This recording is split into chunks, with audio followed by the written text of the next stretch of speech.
Thank you so much for coming. We are so thrilled. I'm Liz Shevchenko, Director of the Humanities Action Lab, and it's our real honor and pleasure not only to see all of you here, but to welcome these two incredible women, Naomi Klein and Winona LaDuke, to Express Newark, which is a third space that is unique to Rutgers Newark between university and communities. So I wanted to share how and why these women have had such a profound influence in our work, and therefore why we're so thrilled to have them here to kind of lay a foundation for everything we do collaboratively in the future. Thanks to the Price Institute inviting us to co-host this event, we're able to really combine our interests and our vision through the conversation that we're about to have today. The Humanities Action Lab is a coalition of colleges and universities, issue organizations, and public spaces. We're now in more than 40 cities and counting. And together we create participatory public memory projects that activate local histories for collective change. And later we'll hear a little bit more and see Climates of Inequality, which is our latest project. So we really work in conversation. About a year ago, over 500 students and frontline community leaders here in Newark and 21 other cities came together to confront the historical roots of environmental inequality in their communities and its legacies for the climate crisis. And I want, there's a lot of selfies happening over here. That's awesome. I want all of you, the three of you in the selfie, to know that during this entire process, these students and environmental justice advocates were guided and inspired by your work, your writing, and your leadership. Connecting it with their own local histories and knowledges, and that was incredible to watch. And so we've all been grappling with some of the questions that you all raised, particularly in the last conversation with each other that inspired this event here that took place at the Rubin Museum. Most notably, how climate denial is a form of historical denial or amnesia, and how our current crisis is driven by a refusal to reckon with past harms, but then also how histories of resistance and resilience can provide, kind of a roadmap and inspiration for a just transition. But again, back to this idea of conversation, it's also, we've been really trying to explore how we can confront these histories collectively in collaboration and conversation, and by building individual and institutional relationships that are generative and not extractive, which is exactly, mapping and mirroring the future that we're envisioning. So the opportunity to have both of you all here, generating selfies and knowledge through dialogue, Chief Mann, photographer, is, it's just invaluable for us as we're sort of trying to explore how between the Price Center and how Newest Americans and all of our colleagues here, we can really engage this campus and community along with others across the country in these questions. So I hope you'll stay for lunch and downstairs to learn a little bit more about these conversations. But I just want to say how grateful I am to Jack Chen, who I've known for so many years and am finally having a chance to work with deeply, and his incredible team at the Price Center, Maureen Mian, I'm not good at finding people in a room, and Jessica Hernandez, for giving us the opportunity to share in this conversation and the chance to work together on these issues moving forward. So I'd now like to introduce Chief Vincent Mann of the Turtle Clan of the Ramapough Lunaape Nation. And Chief Mann and Uncle Lee and his family have been such close collaborators and important critical in both senses, partners every step of the way, and have been great personal inspirations and checks and comfort to me. So I really thank them for everything. I'd like to introduce Chief Mann. Thank you.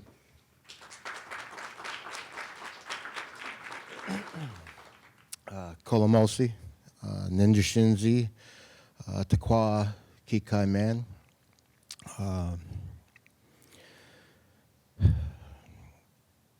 Anishik Kishalo Moquin, Elamiliang Yong Kwai Kishquik, wak kukana aki, wak tindau, wak umbi, wak matuk, wak ilongo matit, wak nimbo mausawakanum.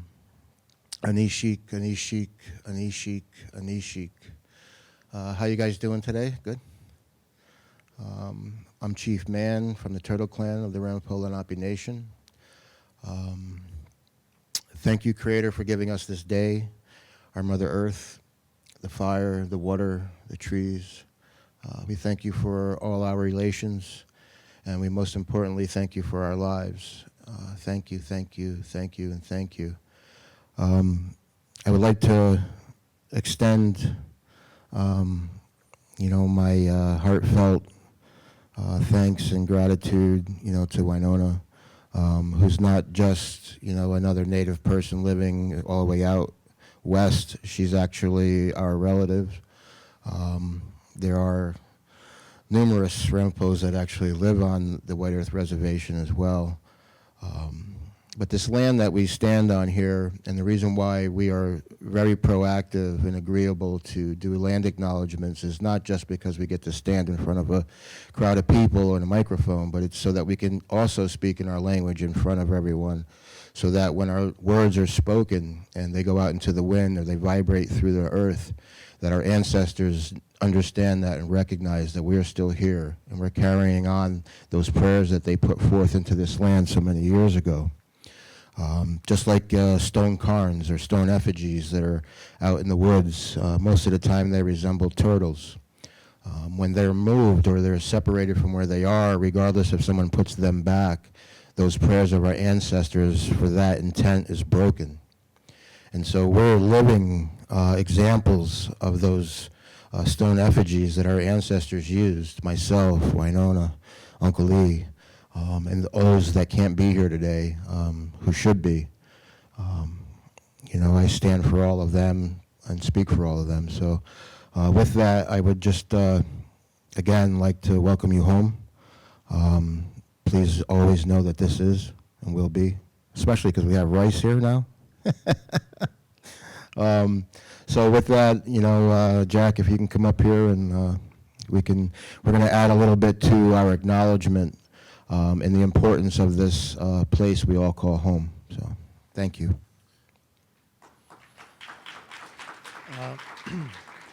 Good morning, everybody. If we could just show the first slide.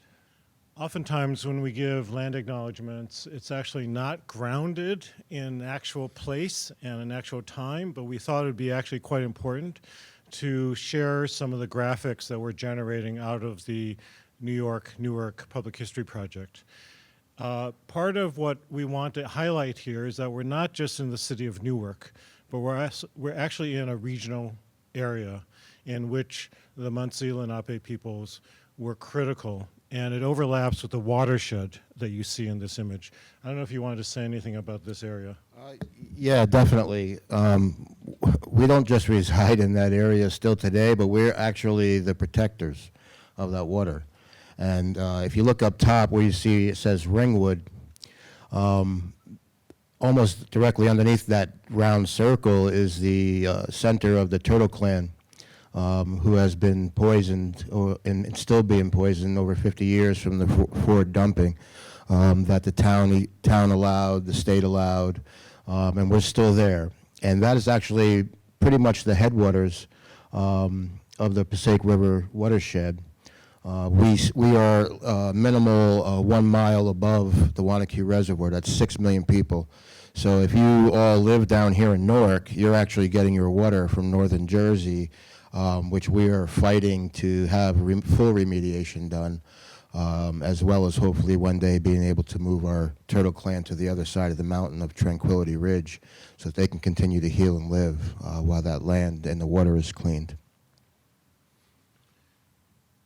So having been mainly working in New York City, I was always looking across the Hudson River and thinking of this area as, it's smelly and it's dirty in New Jersey. That's a common kind of New York-centric attitude, right?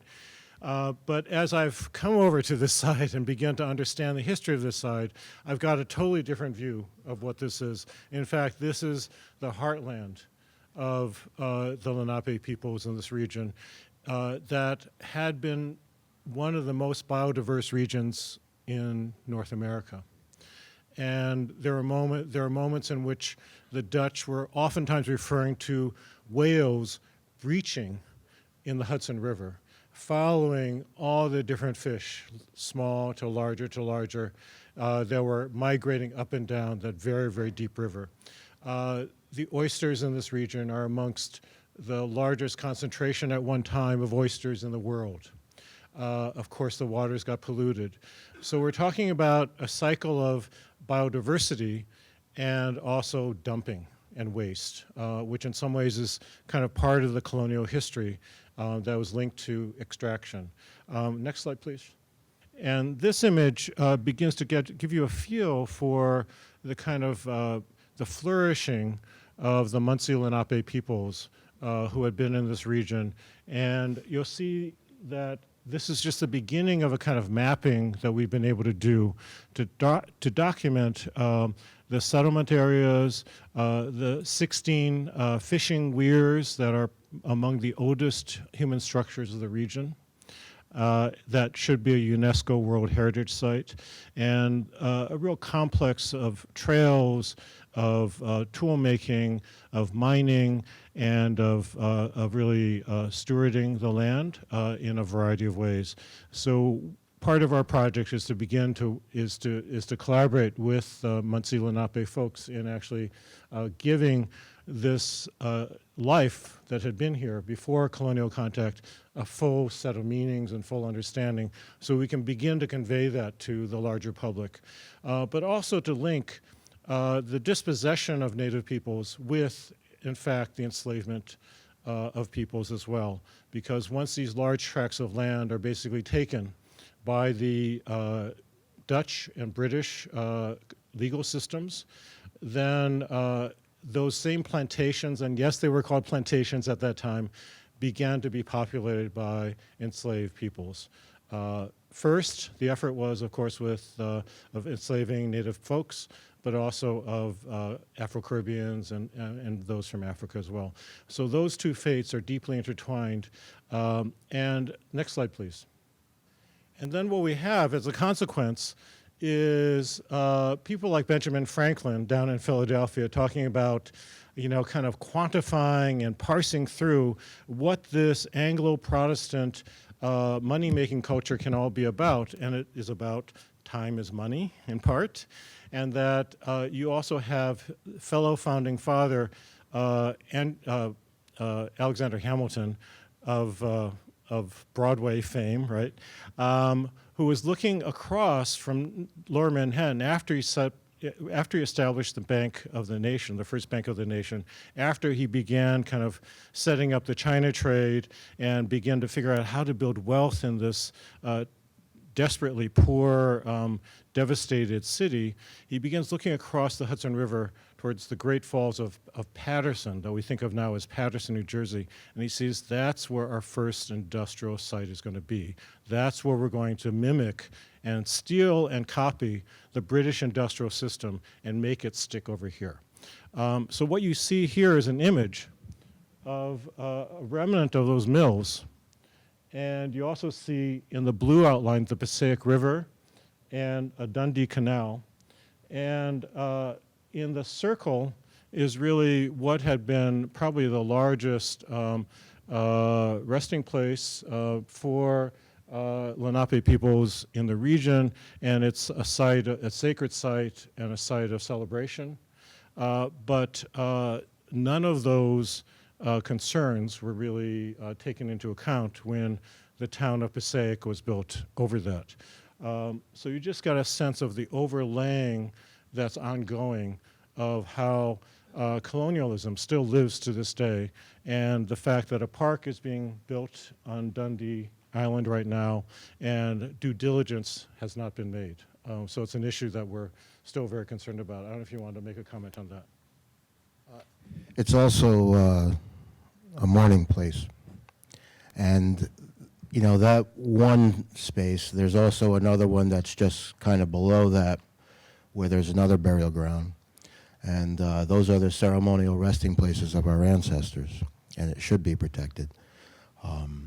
Even though all of those things are on top of it now, those areas in which they want to disturb are very close to it. And it's not only just our history, right? It's the history of what became the United States of America. It's actually the area where the first colonial European building was put in 1640, right? It was a trading post.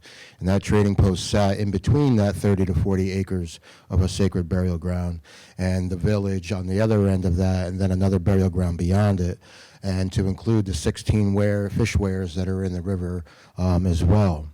And, there's a misconception that, there was only 2,000 Lenape people in the whole state of New Jersey. How many people do you think are entombed underneath that city right there in 30 to 45 acres? We, the Ramapough, on top of Stag Hill, have a burial ground, and in that burial ground there's approximately 1,000 burials alone that go from contact period, or before pre-contact period, through contact period, and then through that movement of the black robes with the Christianity, and you can literally stand there and see all of that, right? And so we are still dealing with all of these issues today, that's a very powerful picture there, for everybody to actually take in, because we're still here, and we wouldn't want anybody to go and take and build a mall on top of the Dutch Reformed Church's burial grounds, right? In Ringwood, just real quick, because I know we're on a certain time schedule, but in Ringwood, New Jersey, the Wanakee River, right, which flows from Green Pond, which is on the New York and the New Jersey side, splits it. The Wanakee River, as it comes down and it goes into Monksville, what now is Monksville Reservoir, our people lived there. Recently is into like the 80s and 90s before they were removed, still, right, for water for here. That water then flows over Earthen Dam, and the Wanakee River still exists when the water gets low. But it's huge, right? So I think it's, I forget how many, it's like 28 or so million gallons of water comes out of there a day. And when the water levels got low during the the drought back in the 90s, our people were still going there and fishing. And one of our burial grounds was supposed to have been removed, and when the water went down, there were all the headstones, and all of our people were still there. The headstones are no longer there, but that their remains probably are. That too is the same place where the poisons from the dumping go into the water and come down here. So, and thank you. So it's very easy to think of Benjamin Franklin and Alexander Hamilton as really the structure in which U.S. history and North American history is really framed. But we're really trying to make clear that they weren't just individual personalities. They were really part of a system and a culture. So when we read about Max Weber of Protestantism and the spirit of capitalism, the Protestant work ethic and the spirit of capitalism, we're really talking about people, an economic structure, a system, and we're really talking about a deeply embodied spiritual culture as well. And the clash of those two cultures that happen on these very lands. So in some ways we wanted to kind of make that point as a land acknowledgement, because it's oftentimes not understood as something as profound as that happened right here where we are. So we're hoping to really make that clear so that by 2026, when the Dutch claimed to have founded and bought Manhattan Island, but also as in 2066 when the Puritans claimed to have founded New York, the city, we're actually understanding the larger region and the estuary that we're in, and actually looping back to understand really what that means in terms of environmental catastrophe and environmental justice issues. So thank you, Chief Mann. Chief Mann was gracious he actually had a conflict this morning that he now has to go to. He's supposed to be in Manhattan at 10 o'clock at a HUD meeting, a HUD meeting, but he was really gracious to kind of join us and be a part of this event. Thank you, Chief Mann. Yeah.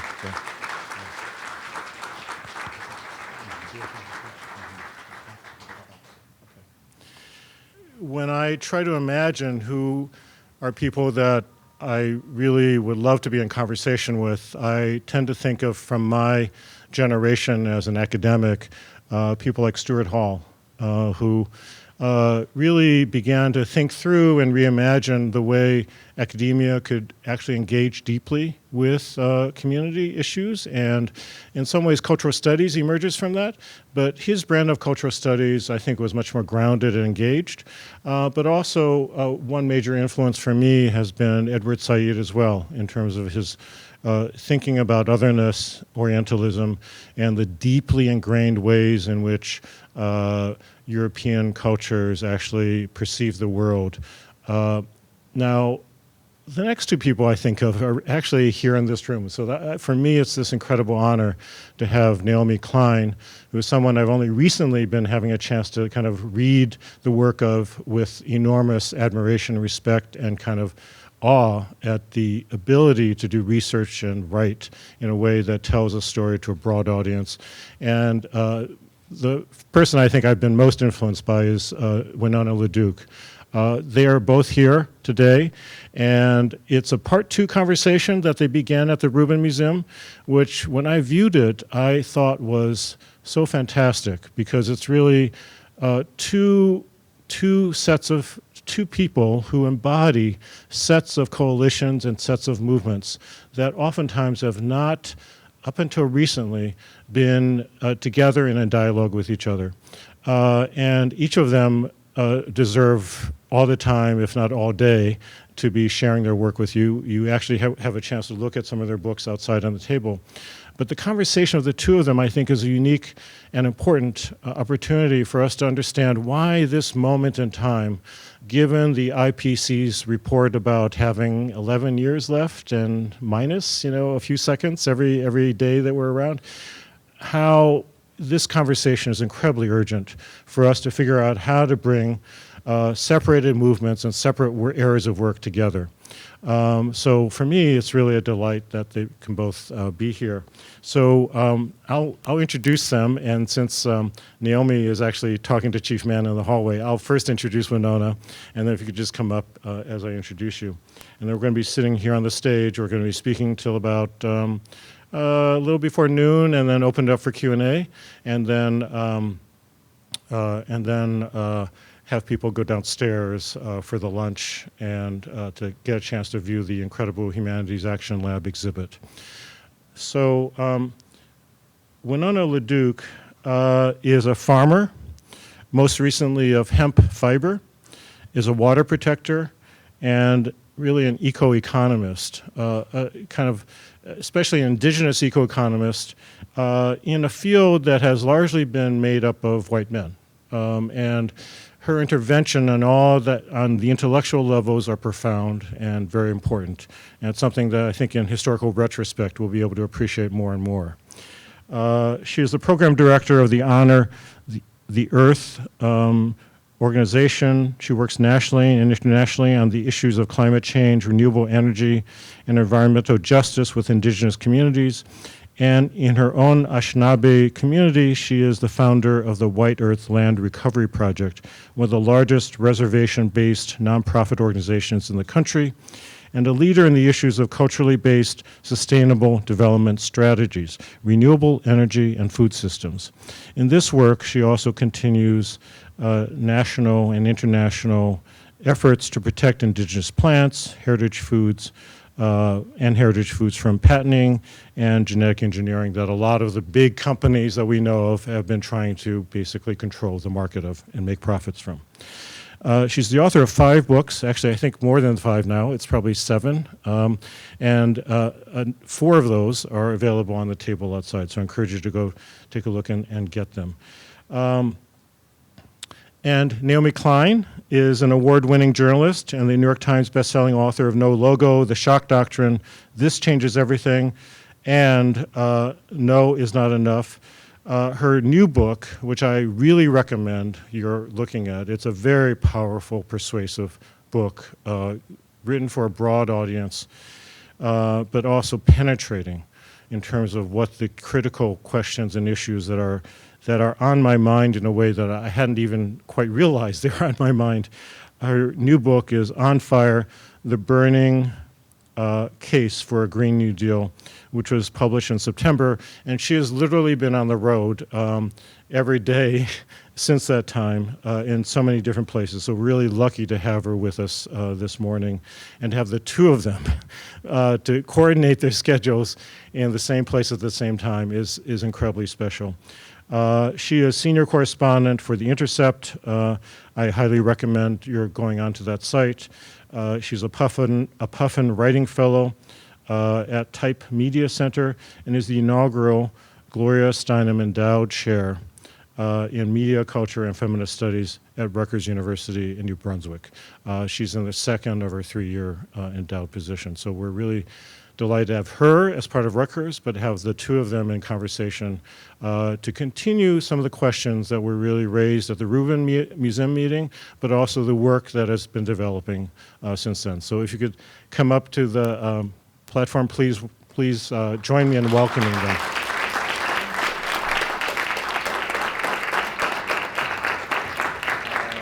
First of all, my apologies for starting out with Benjamin Franklin and Alexander Hamilton.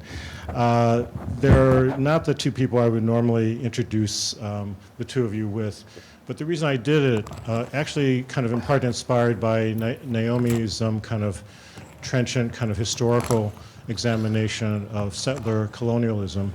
I just wanted to kind of ground the people that we tend to hear about and celebrate, the founding heroes of the kind of notion of the U.S. nation, with really how they, of course, were the kind of also ideologues of settler colonialism and settler extractivism.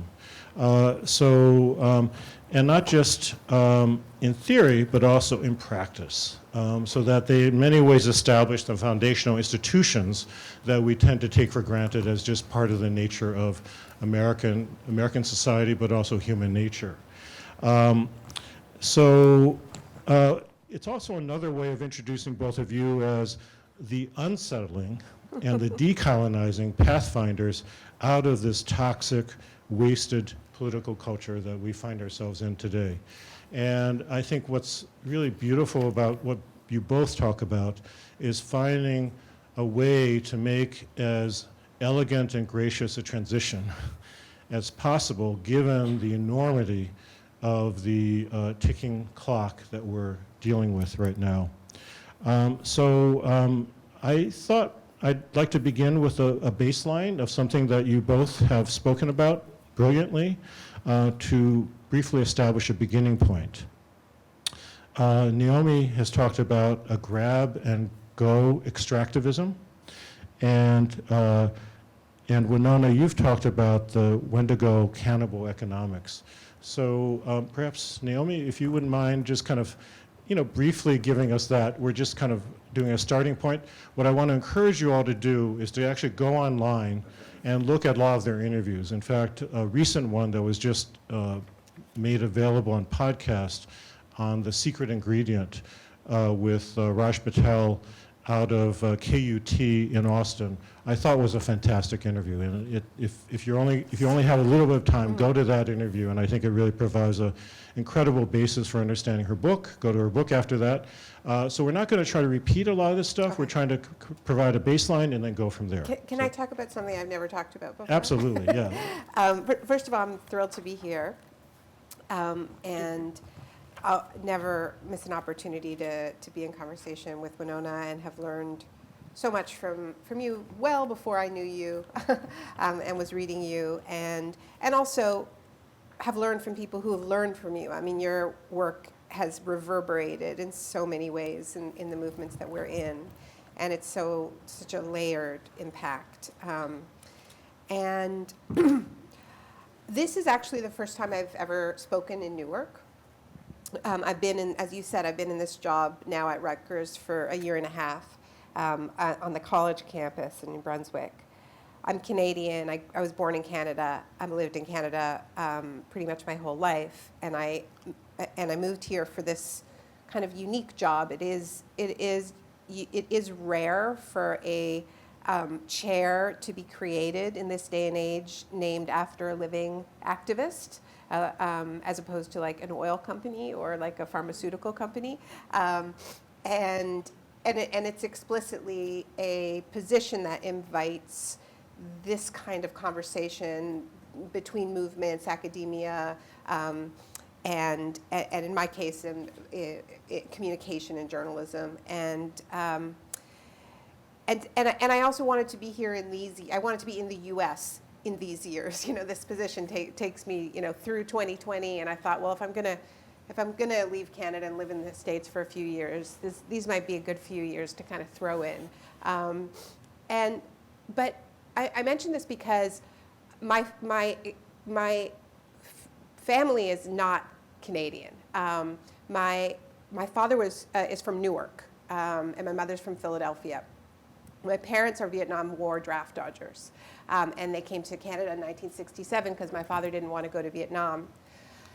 Part of the reason why my father came to Canada as opposed to go through the whole conscientious objector rigmarole is because he didn't want to talk about his family with the government.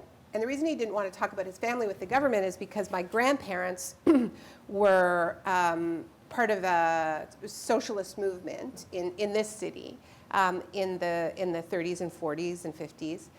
And my grandfather was blacklisted, and they were under very intense FBI surveillance. So it was preferable for my father to go to Canada and not go through this sort of interrogation of why he didn't want to go to Vietnam.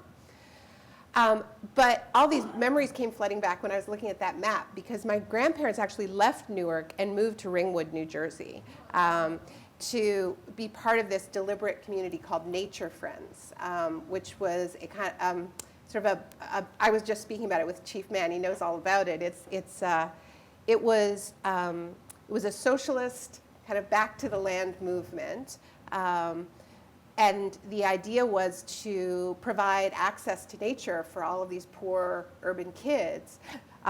It was, in Wanakee, and it was a really special place where Paul Robeson and Woody Guthrie and Pete Seeger would perform. And once I grew up there in Ringwood, spending summer vacations by that reservoir. I was right by their house, and this amazing spring-fed pool that was actually built under a WPA project, under the original New Deal. So it all sort of rivers come together, and I just thought I would ground myself in that. I haven't been back to Ringwood and to that area, but now maybe I'm going to go back with Chief Mann. So here, you bring people together, you never know what's going to happen. Yeah, and I should just mention, because a lot of people don't know this, is that Chief Mann is part of a film documenting Mann versus Ford of the Superfund site that the Ford plant left a mess of, and there's enormous rates of cancer in that same region now. So. Exactly, yeah. Yeah, and it had some of the cleanest water, and that was actually why my grandparents went there. So the grab and go, that's a framework that I talk about as a sort of, I guess, a way of popularizing the idea of extractivism, the idea of a culture that is based on endless taking without taking care. This sort of disposable culture, which extends from the way we treat the earth to the way we treat people, to the way we treat labor, to the way we treat our relationships. It's we think about grab and go as the sort of consumption that we have in a culture that is rushed, overworked. It's all you have time for is just the grab it and go, and not thinking about the waste implications of a culture like that, right? And that's what it means to live in late capitalism, as it's called these days. I hope it's late. But another framework that I use, in this book is the gig and dig, or the dig and gig economy, right?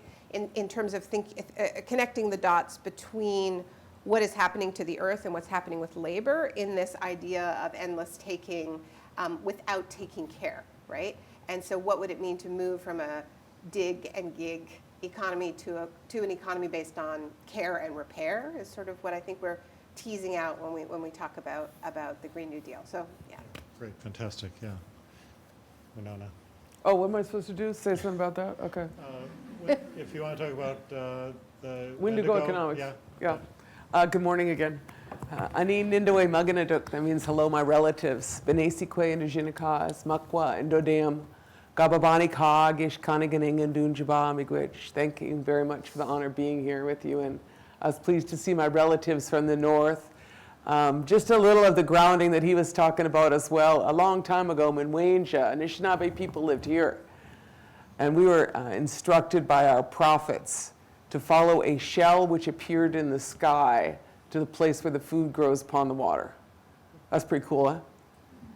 So that was a long time ago, but we speak the same language as these people. That's why he said we're relatives. We're relatives. And so we remember, you know, we have a memory of this place and of these people. And so I'm always grateful to come back and, you know, to be here in Omaha, king on this land. You know, a couple of things I want to say is that, you know, this month is Gashkad no Gizis, which is the freezing over moon in my territory. We have other moons, Manadu Gizisoons, Gichi Manadu Gizis, Neme Bena Gizis, the sucker moon, Onabana Gizis, the hard-crusted snow moon, and then we have the maple syruping moon. That's our language, which is really like the language that a lot of New Jersey is named in. It's the same, you know, it's the same language, you know. But the other thing is that that's, I think you all noticed that none of those moons is named after a Roman emperor. Y'all got that, right? So what I'm saying is that it's possible to have an entire worldview that has nothing to do with empire. It's entirely possible. In fact, a lot of the world has that worldview. It's just this aberration, you know, of what you call it, late capitalism? It's like the end of the, I mean, but let me just talk about Windigo economics. So I wanted to just say a little bit about my relationship to this place here, which is long. And then I'm going to talk a little bit later, we're going to talk about what indigenous economics looks like, or post-capitalism economics, because I think it'd be about time to move on. That's like my assessment of the situation we're in now. No time like the present. So, you know, I always think that Eduardo Galeano, you know, his description, in the colonial to neo-colonial alchemy, gold changes to scrap metal and food to poison. We have become painfully aware of the mortality of wealth which nature bestows and imperialism appropriates. Great Latin American scholar writing about pretty much the world. You know, each generation there's something new that is taken. And I refer to it as Windigo economics. It's not a unique term, but it's, you know, in an Anishinaabe culture, there is this being that is a spirit, but it is also manifested in people called a Windigo, which is a cannibal. You know, and in the winter time in our territory, which is the far north, you know, it was -3 yesterday at home. Y'all got that? I think that's coming your way, but maybe not quite for a while. Welcome to climate change, right? You know, in the far north, winter is something that you got to be pretty much on about. You know, in the pre-fossil fuels, let me just go plug in my thermostat and up the heat a little bit. In the actual real world, before climate-controlled technology, you know, winter is something that you might want to reckon with in a respectful way, right? And that's part of this whole decolonizing how we think, because we're all pretty much fossil fuel addicts, and we just assume it's all good in the hood. It's not. You know, there's a lot of variables involved with this. But in our indigenous experience with the Windigo, there was this being that would come and take and destroy without any remorse or without any gratitude. Feared widely, you know, just come lay to waste your village or lay to waste a household, you know, because our villages in the north, like small winter villages, you know, that's when they would come, the Windigo, the time of the Windigo. But that is manifest in an economic practice. You know, and that economic practice is what Naomi has described, which is taking more than you need and not leaving the rest, you know, laying to waste, move on. It's really very American. You know, this whole transience that is America. You know, nobody lives where their parents lived or their grandparents by and large. That's America.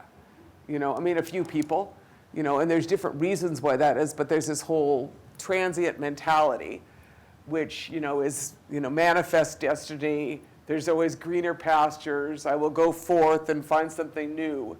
And the point is we kind of like run out of things to go. At a certain point, we're kind of done with that one, right? But in that psychology, which is super American psychology of transience, there's this lack of responsibility. There's this lack of, there's a huge amount of historic amnesia, right? Ecological amnesia, definitely at an all-time high, like no idea what was there before you, drove in there into that shopping mall, right? And in that, there's this like a psychosis that develops, frankly, where we like understand kind of in this new identity of who we are as defined by, we could talk about the racist patriarchy or whatever, who we are in this moment, but no context and no land context, and in that space, this Wendigo economics thrives because we just it just feeds more and it feeds more and it feeds more. And it becomes what we are dealing with today in terms of ecological collapse and climate change. It is the product of many things, including our own complicit nature, in this. But it's also very much a product of how some get rich and some get poor.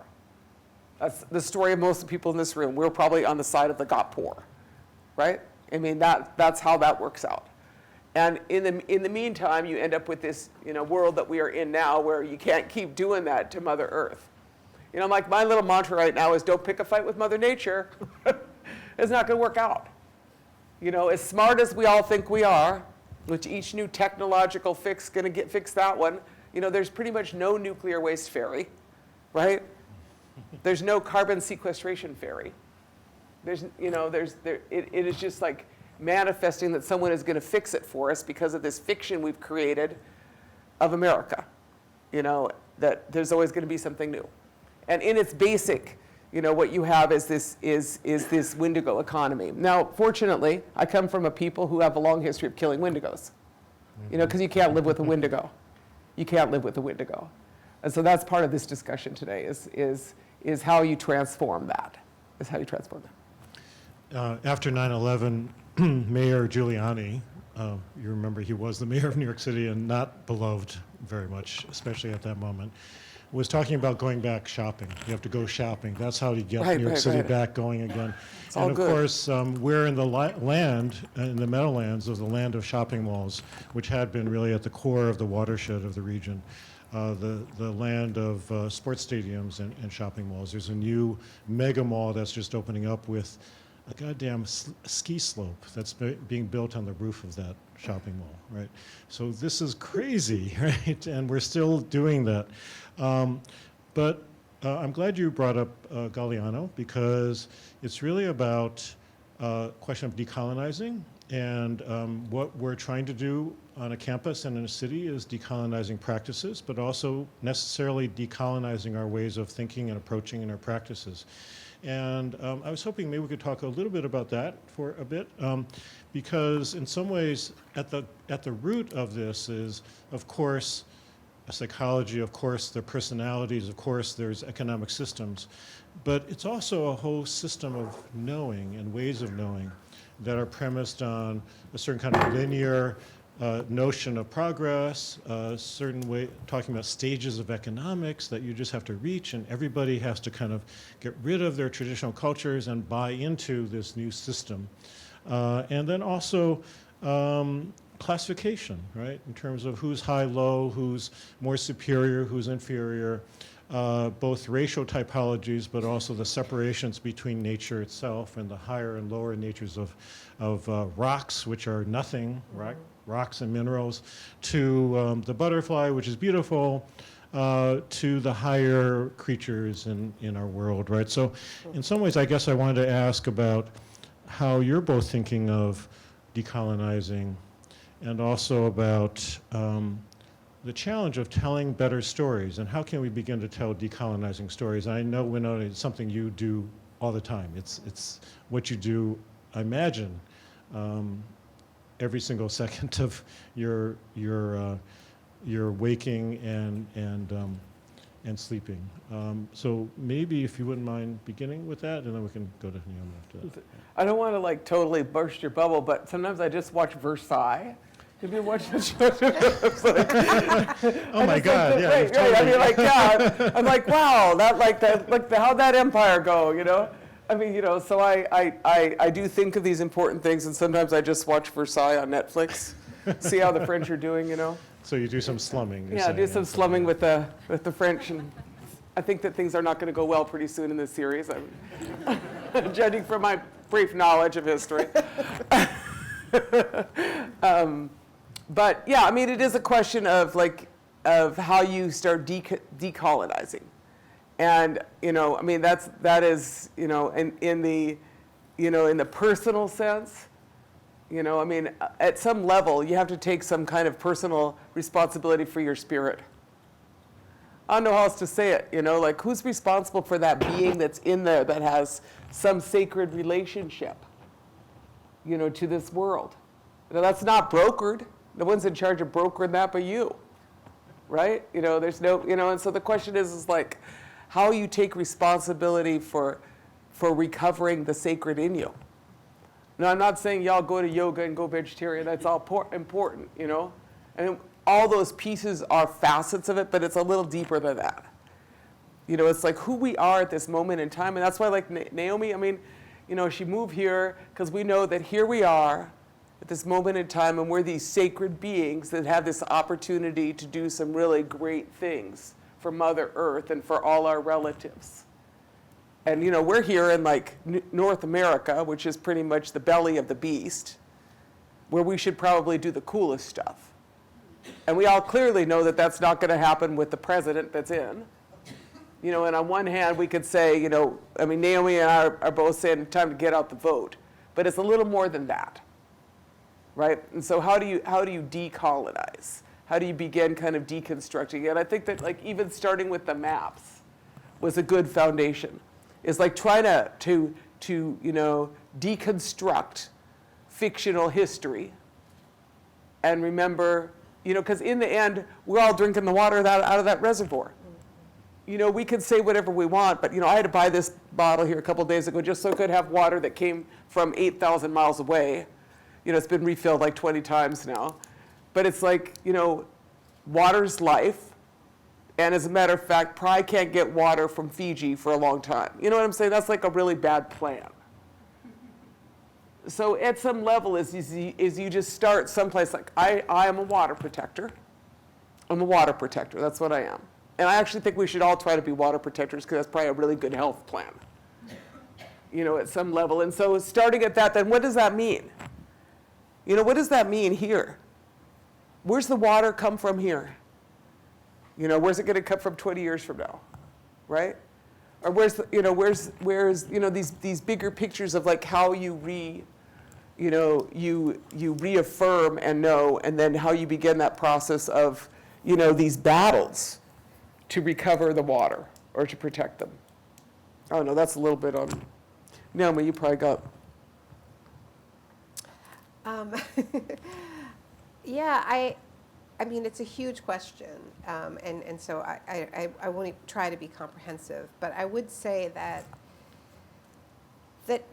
Winona's challenge around like really thinking about this very personally, I think has never been more urgent, because I think that the ways in which the tentacles of a extremely corporate mindset has infiltrated and colonized our very beings is truly unprecedented in the moment that we're living. It is certainly true that racial capitalism began with the wholesale appropriation of human beings as property, and indigenous land as the two original inputs of capitalism, which is why it's more accurately called racial capitalism, as Cedric Robinson said.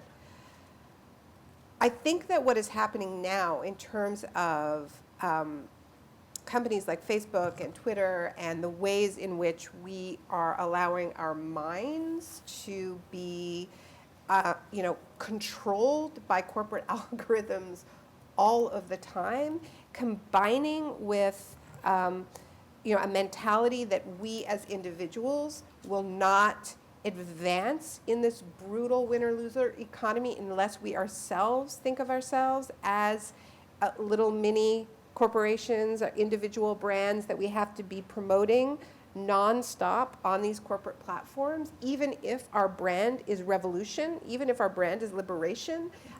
We're doing it on platforms that are wholly owned and controlled by, the wealthiest people on this planet.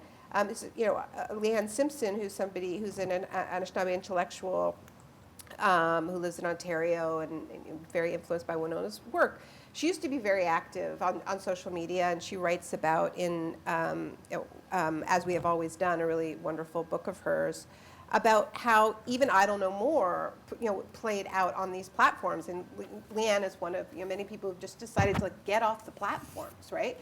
And I think more and more we are gonna, if we can't figure out a way to use these as tools for our ends as opposed to be used by them, we don't really have any hope of talking about decolonization, honestly. I think it does start with thinking about how determined all our lives are, the time that we spend. And if we're spending, hours and hours on these platforms and processing our lived experience as consumable products that can be consumed by others, and always imagining how every moment is going to be, resold. I don't see how we get out of that. At the same time as what this stage of late capitalism is we hear more and more, data is the new oil, right? So our most intimate selves, our relationships with friends, our innermost thoughts, that is the raw material for this stage of capitalism, which exists simultaneously to all of the other extractivist stages. It's not like you finish one and you move on to the other. We're still extracting all the raw resources in the same way and building the pipelines that we all still have to fight. But at the same time, there is this other pipeline, and it's straight from our brains, right? So I don't think we're going to win any of it unless we really think about how we're going to liberate ourselves from that mentality that has trained us to see ourselves as products and has colonized our movements and our sense of self. So yeah, but I mean, I also think the way I recently I did this interview in the UK, a BBC interview, which is a show called What Makes Us Human. It's been around for a really long time, and they ask everybody who does this show to basically do an advertisement for human beings as why we're better than all other species. And so you listen to it, and there's all kinds of very respected intellectuals who are like, it is our sense of reason, it is the discovery of fire, it is this, it is that.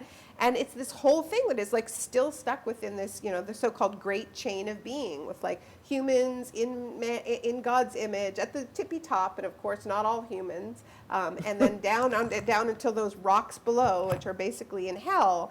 And that pyramid, right, that as you said, Jack, that treated rocks as nothing, is what allowed us to so badly misuse fire that we thought, well, let's just dig up all those black rocks and burn them.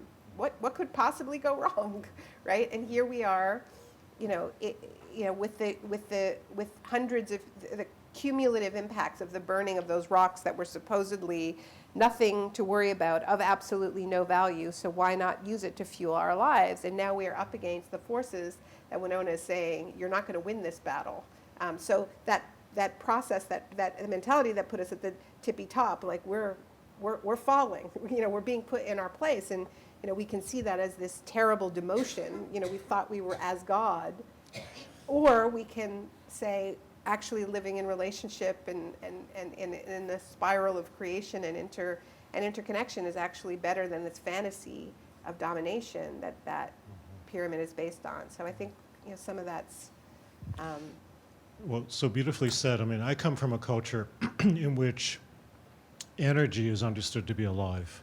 So every time I'm learning more about indigenous cultures, I'm realizing that actually there's a deep parallel between Chinese notions of qi, energy, which happens in all life, right? It happens in rocks, it happens in streams, it happens everywhere. And it happens through human beings as well as all beings, right? And that that chi is really a deep knowledge that emerges, and also in the Western context becomes disavowed and considered really somehow mystical or spiritual and really not worthy of science, right? But in fact, we now know, as scientists have been, probing and, looking into brains and bodies and all that, that in fact chi and energy is something very real. They just haven't figured it out yet, how it works. So there's something about really kind of going back to some of this older wisdom and actually really treating it as wisdom, and then also trying to deconstruct at the same time. I guess maybe this is a good way to begin with talking about the Indigenous New Deal and really how it's based on something that's really quite ancient in terms of a certain relationship and intimacy with the land, plants, waters, healing capabilities. Now, if you follow the New York Times, you'll see that actually for our mental health, it's actually good to go outside and take a walk, especially if it's in nature, right? So that's the new kind of realization that's being offered. But that, again, that's going back to something that we should have known all along and we've been losing sight of. So Winona, if you wouldn't mind, and I think we've got some images to also go with this. I actually want to say something about my esteemed colleague here. And a couple things. So, that's an interesting question. What makes us human and why are we cool? Why we get this gig, right? So I feel like that I always think of I think one of the coolest things that human ever did was corn. And I talk about that because in nature, corn doesn't exist. It's teosinte. It's a grass, it kind of looks like wheat or something. And a long time ago, a really long time ago, some indigenous people, some indigenous women, from Central America said, hey, let's do something cool. And so 8,000 varieties of corn were developed by indigenous people in the Western Hemisphere. Now that's something beautiful that humans did. But we did that in relationship and in appreciation and in prayer and in awe of corn. To develop that. So I think about, that humans, because I often am like, oh, humans are just a big mess. And then I'm like, oh, but then there's corn, so I'm just going to say, there's something that we did that's cool. And I'm kind of proud of that. And, now we just got to keep it all happening. I'm going to talk a little bit about that, but 8,000 varieties, that's not slacking, right? And then I did want to say something else, because I spend most of my time fighting this damn pipeline from Canada. I always laugh. I want to put Trump's always talking about that border. I said I want the border to the north with Canada, because Canada, and she knows what I'm talking about, because 75% of the world's mining corporations are Canadian. Well, they're All the listed tires on the exchange. Huh? They're listed on the exchange. Right. Yeah. And then they have all the oil sands, tar sands, pipeline companies are all Canadian. All the projects that are problematic in Minnesota that we're fighting, the land of 10,000 lakes, are Canadian. I was like, stick that wall up anytime. Everybody's like, how could you say that? How could you say mean things about Canada? I said, someone needs to start saying really mean things about Canada, because they have no plan whatsoever. No plan except for just keep extracting and keep moving in this Wendigo economics, because they never figured out that they're kind of at the end of their gig, right? Now America's, hasn't really figured that out either, but Canada's even a more special case of didn't figure that out. But to let you know how they're not on their gig, I thought it was very interesting. A couple of things. First, the Koch brothers sold all their tar sands assets. Did you see that? About 3 months ago, which means probably not a good investment. I was like, good for the team, right? And when they did that, then about a week later, he died, huh? David Koch, didn't he die about a week later after that tremendous loss in his assets? I said, probably choked on his greed. But then Exxon, for the first time in 9 decades, did not make the top 10 of the S&P. Who's at the top is Facebook, Amazon, right? You know what I'm saying? The predictable, like you said, the tech companies. It's super interesting, though, that for the first time in their lives, Exxon didn't make the top 10. So that means things are changing. And to me, it's like what people talk about is change is inevitable. It's a question of who controls the change. And what we want to do is we want to be at the table, not on the menu this time. We want to be the people setting the table, because those guys don't know how to cook. right? You know what I'm saying is they have no idea. That's quite obvious from 90 years of, or Exxon and all these guys. They have no idea how to do a cool thing. That's quite obvious.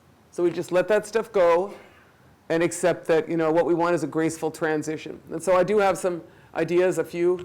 Can I just say one thing Yes, about corn? please say yeah. So when Robert Treat, the hotel that you're staying in across the military park, he was one of those founding father Puritans who arrived on the shores of the Passaic, and the Munsee Lenape basically agreed to say, okay, you guys would like to be here for a little bit and to just have access to the land, and they were really in the Three Sister Fields, which corn had made its way after thousands of years up here and throughout the region. So that the trails that crisscrossed this nation before colonization were enormous. And just for me, as a historian, to only learn about it late in my life as a historian, it kills me, that was not at the foundation of North American or America's history.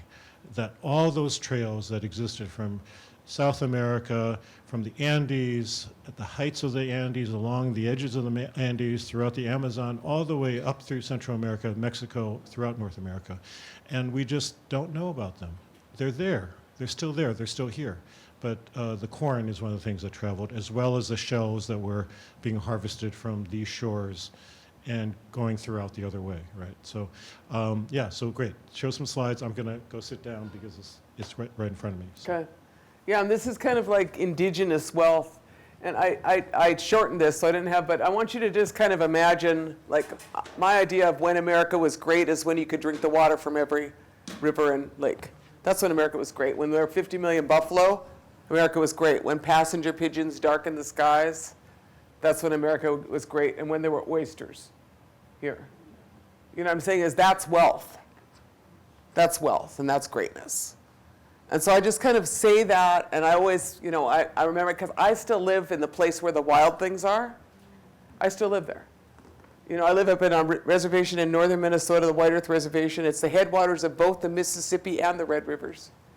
I think about that a lot of times. I have a lot of grandchildren and a lot of kids that call me granny. I always take them and I say, look, here you pray it goes north, here you pray it goes south. That's cool, huh? But that's and where I live, you have corn, you have wild rice in great abundance. Wild rice or monomen, our most sacred food that we follow. That's the food that grows on the water that we were instructed to follow by our prophets, right? And we have all of this tremendous biodiversity, that we have, this year I was the year, if I was going to do a winter count for this year, I call it the year of eating milkweed. I never ate so much milkweed in my whole life. Now, you guys probably don't even have a lot of that, but that's what those monarchs eat. So I felt like kind of cool because I'm eating with the butterflies, right? But you can eat every part of that plant. Those leaves are kind of like, they're so good. The pods, isn't that interesting? You can eat the whole dang thing. So yummy, But anyway, that's part of the biodiversity that exists in the natural world. And so my covenant, my responsibility is to keep that. That's the deal with being an Anishinaabe. That's kind of the Naomi is talking about it, and I always think of, with great respect to Evo Morales, right? The president of Bolivia, deposed as of now in a coup, but he will return, or all of his teachings return in the form of millions more. You can be guaranteed on that one, But what I think of is that in a post-capitalist economy, a post-petroleum economy, the term in Anishinaabe is Minopamataziwan, which means the good life. And I think it kind of equates to what, in Bhutan or what, on a worldwide scale, it's called the Gross National Happiness Indexing, right? Which is a different indicator in the indicators of what is an economy. Not wealth or not gross national product, right? It's well-being. Mm-hmm. And I think that's I don't think there's a person in this room that thinks it's a better idea to make weapons than make food, right? Or grow well-being. So, okay, so this is what I call the Sitting Bull plan. It is called the Green New Deal. But I believe, I'm a North American. I'm a North American. I'm not a citizen of the United States. I consider myself a North American, an indigenous person from North America. My family is on both sides of that border. Makes no difference to me. But in that, Sitting Bull was a great political leader of the Lakota people, and he said many things. But he said, let us put our minds together to see what kind of future we can make for our children. And to me, that's what this plan is. Because if you're expecting someone to fix it for you, this is not that gig. This is the put our minds together to do the right thing. In whatever little, whatever piece we have. Sometimes you're a great artist, right? Or I'm like this to my accountants. I'm like, bless you, my people. Because that's like not my gift, right? You know what I'm saying is like, but be beautiful, do beautiful. So this is a little bit about it from my perspective. Next picture then. Oh, I don't know how I got that one, but that was my last encounter with Enbridge. You can kind of see the lines that I'm on. We're fighting the largest tar sands pipeline in North America, 915,000 barrels a day, and me and my girlfriend there, Charlotte, are hanging in downtown Calgary at the Enbridge shareholders meeting, and they're screaming at us, lay that pipe. This is like the end of the desperation of the Wendigo economy when you're running out of oil and it's $82 a barrel to get it out of the tar sands, the most damn expensive oil in the world and the most dirty oil in the world. And they're trying to figure out, like, how come they don't have a pipe? I'm like, because this gig is over. So we just walked in. Any of you have done a good demonstration, they were partying. I said, Charlotte, just go stand over by them with our signs. Didn't say a darn thing. They were like screaming at us. The media is like looking at the two Indian women going like this, I said, save your breath, Charlotte, don't talk to them. There's nothing that will happen. They will change here. We just stood our ground. That's what you got to do sometimes, huh? Just stand your ground.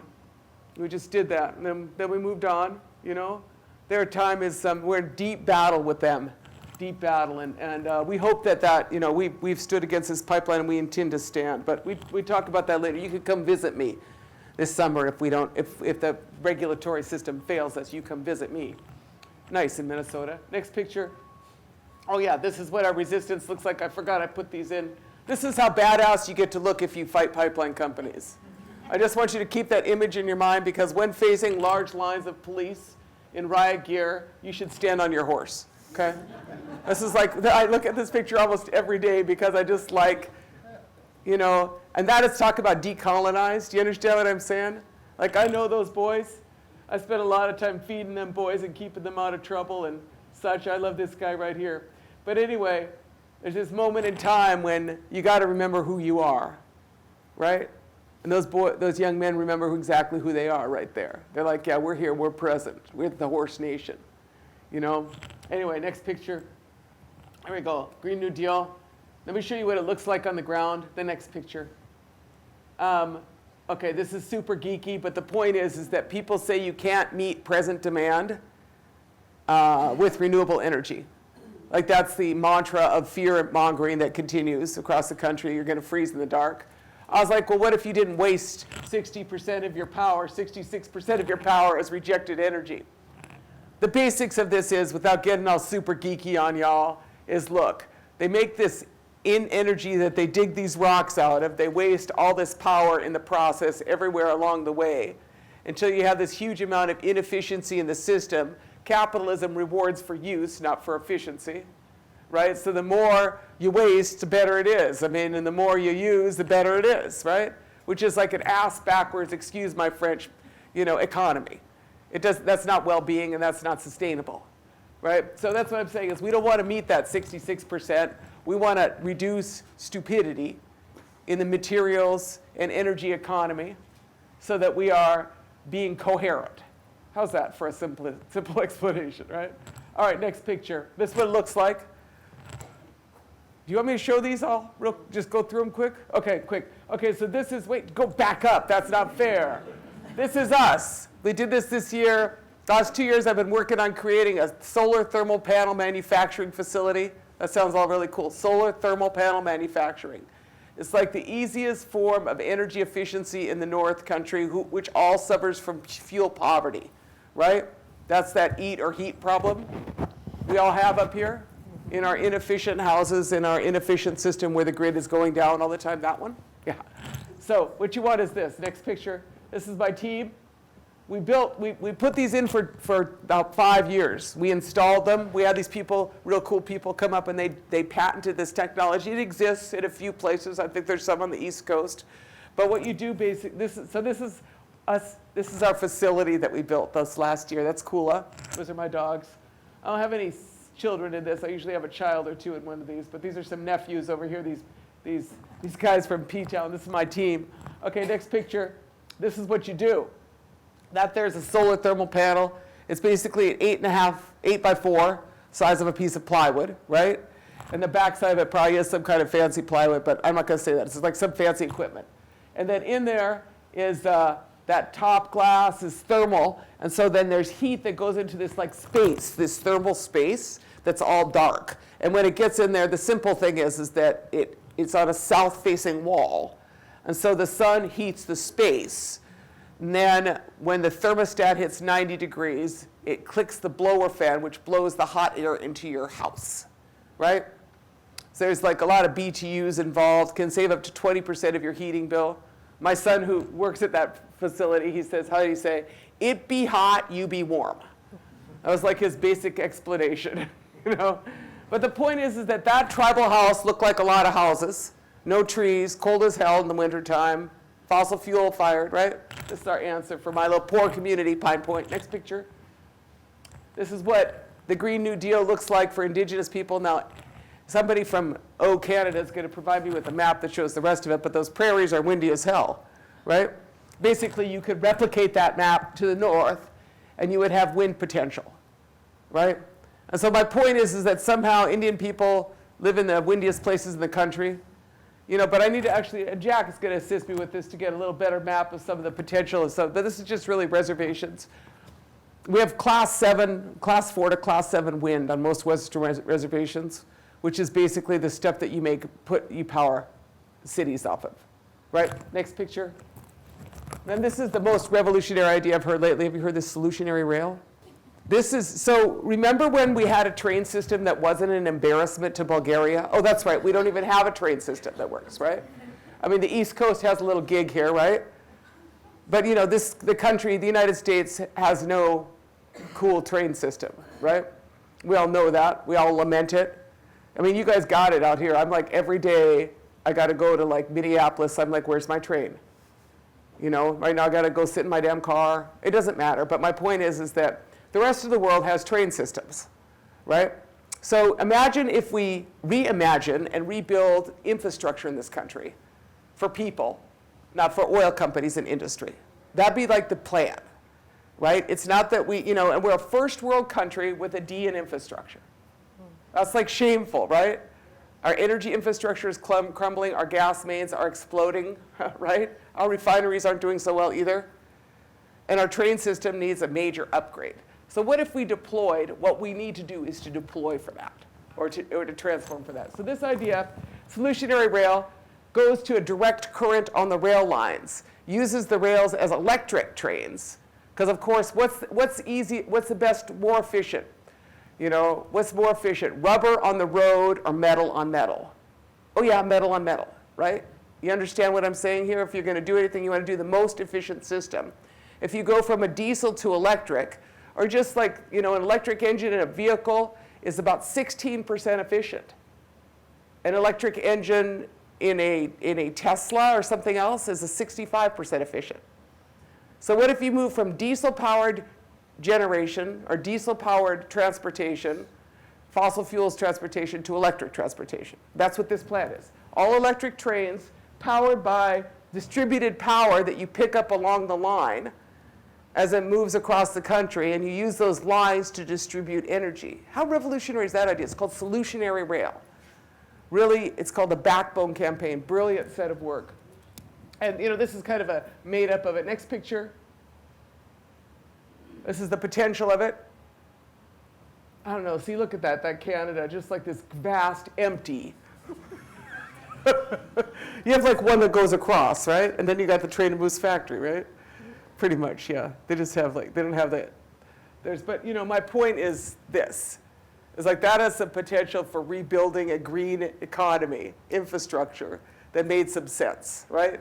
And then plus, we don't even want to get into the fact that those right-of-ways that were blasted across those reservations or those Indian territories, a lot of those right-of-ways are still ours, right? That's a whole other conversation about rematriation. We use that word, rematriating. Anyway, next one. And then this is where we are worldwide. Now, isn't that embarrassing, huh?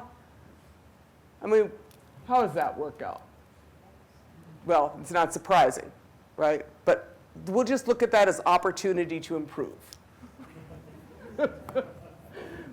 Massive opportunity to improve. I mean, this is what the Green New Deal needs to look like is to go after the infrastructure of the damn country and transform the infrastructure. Next picture. This is this is community-based solar. You got to distribute energy. You got to build it local. The grid's going down. Did y'all notice that? California, would they close off 500,000 people because of the fires, right? More. 2 million Yeah. Would you say 2 million? at one point. I mean, come on. Like all of us are like super addicts, right? We like feel entitled to go plug in and it's all going to be good. Well, that's actually pretty unreal. So what you need to do is local efficient energy production for each village. So this is Melina Lubicon up there in Little Buffalo, her village, which is in the middle of the tar sands. In typical style, in the Canadian North, the native people have like diesel generators for their health clinics next to giant oil or dam projects. It's like the most ridiculous example of northern colonialism in this era. Giving Brazil a pretty good run for it, frankly. So this was her master's thesis at the University of Victoria. She didn't just talk about it. She built 20 kilowatts of solar to power her little village solar thermal, or her village health clinic. Cool, huh? Did you just talk about my hemp thing? Okay. Yeah. All right. So just imagine the hemp thing. Okay. Well, all I have on my hemp today is this, but I usually have a full hemp outfit. But I just felt like wearing my pretty ribbon skirt because I was here for y'all. But my point is that so there's the energy function of it, and then there's obviously the local food system function that we all pretty much got that down, or the idea of it down. And my favorite local food is really a squash. I know that's, but what you want is a post-petroleum food, like something that you don't gotta it's the easiest storage unit. Y'all follow me? A winter squash stores itself. Right, you understand what I'm saying? Like, don't be like all like, hey, I need to have chias, for my, just go big. Like, think about it. And then the last thing I'm going to talk about, which I will see if I can find the photos of, is hemp. So I'm a hemp farmer. It was a very big year for me. It's my 4th year of farming. I can't grow anything with THC in it, but I'm a hemp fiber farmer. That's my interest is in the materials economy facets of hemp. I heard this really interesting discussion from this Kentucky farmer. He was interviewed by Patagonia. And he said there was a time when we had a choice between a hydrocarbon economy and a carbohydrate economy. How interesting is that, huh? The word's almost the same, a hydrocarbon economy, which is this like horrible thing that we're in, or a carbohydrate economy, and that was the hemp economy, right? Where Henry Ford made his car out of hemp. Hemp oil is used to power vehicles.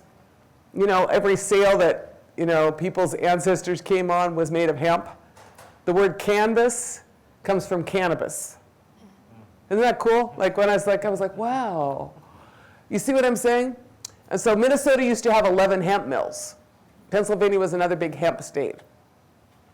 We had 11 hemp mills until the 1940s when they were closed down with the Marijuana Prohibition Act. But those mills made all our cloth, all our fiber, and all our rope. All those rope for all those ships, the stuff you want is hemp, right? And so basically that's what I want back. I want that back. And so I've been spending the last 4 years trying to reconstruct this like historic forensic mystery of what happened to the technology, right? So I've been like looking at these old hemp mills, and then I'm like go to these hemp conferences, which is, or, cannabis conferences, which is usually full of people who are smoking recreational marijuana, which is like awesome. But I was like, that's not as revolutionary as changing the materials economy, y'all. Right? We should all be enlightened with marijuana, but let's change the materials economy so we do cool stuff, right? So I'm like out there, we're like plugging away. It's super funny because everybody's like, we're gonna make millions on this. I was like, no, we're just gonna save the world. How about that one? You know, and so we've been growing these varieties from Europe. I had to go find a decorticator from China. I think I was trying to get Jack to help me with my next stages. He was gonna help me with the trade program because every piece of present technology is coming out of China. And the problem is scale, you know, ecological footprint. If y'all follow me, because I don't want to like replicate some system that's going to make like crazy. And so I've been growing, and we intend to build a regional tribal hemp cooperative. Fiber hemp growers. I'm a couple years out. It's called Winona's Hemp. Are you surprised? No, it's called Winona's Hemp. But we're all working on that. And the reason is that anything you could do with fossil fuels, you could do with hemp. But the other thing I want to say is that you don't want to do a lot of that stuff with fossil anymore. Like single-use plastics. Y'all see what I'm saying? We don't need to do that stuff. We need to move from single-use. You need to move from, you know, we could make everything, but what would be the point? What if we made a little less? You know, you could eliminate your toilet paper coming from, you know, but you could just also recycle paper, you know, from clear-cut trees. I mean, that's the dumbest ass thing I ever heard, right? Or, you know what I'm saying? You don't need the full thing, but anything you could do with fossil fuels, you could do with trees, you could do with hemp. And it grows really quick, and it also bioremediates, which is what I'm really interested in too, is how to like see if we can clean up some things. So that's what the next economy looks like. It's locally grown. It's predicated on well-being. And it's innovative, and it's also rematriated. I use that word. You know, because it turns out that matriarchal or economies that have women at the center have a lot more well-being in them. That seemed like a good plan to me. Okay, there's mine. Thank you. Now I'm going to sit back, and Naomi's going to. So Naomi, we part of so you've been very involved in kind of the what could be considered the pre-congressional Green New Deal, and kind of working with local groups and thinking these questions through, and also been kind of making a clear argument about what kinds of jobs are renewable that are not strictly less tied to, let's say, solar power or to the oil industry. And I know you're also now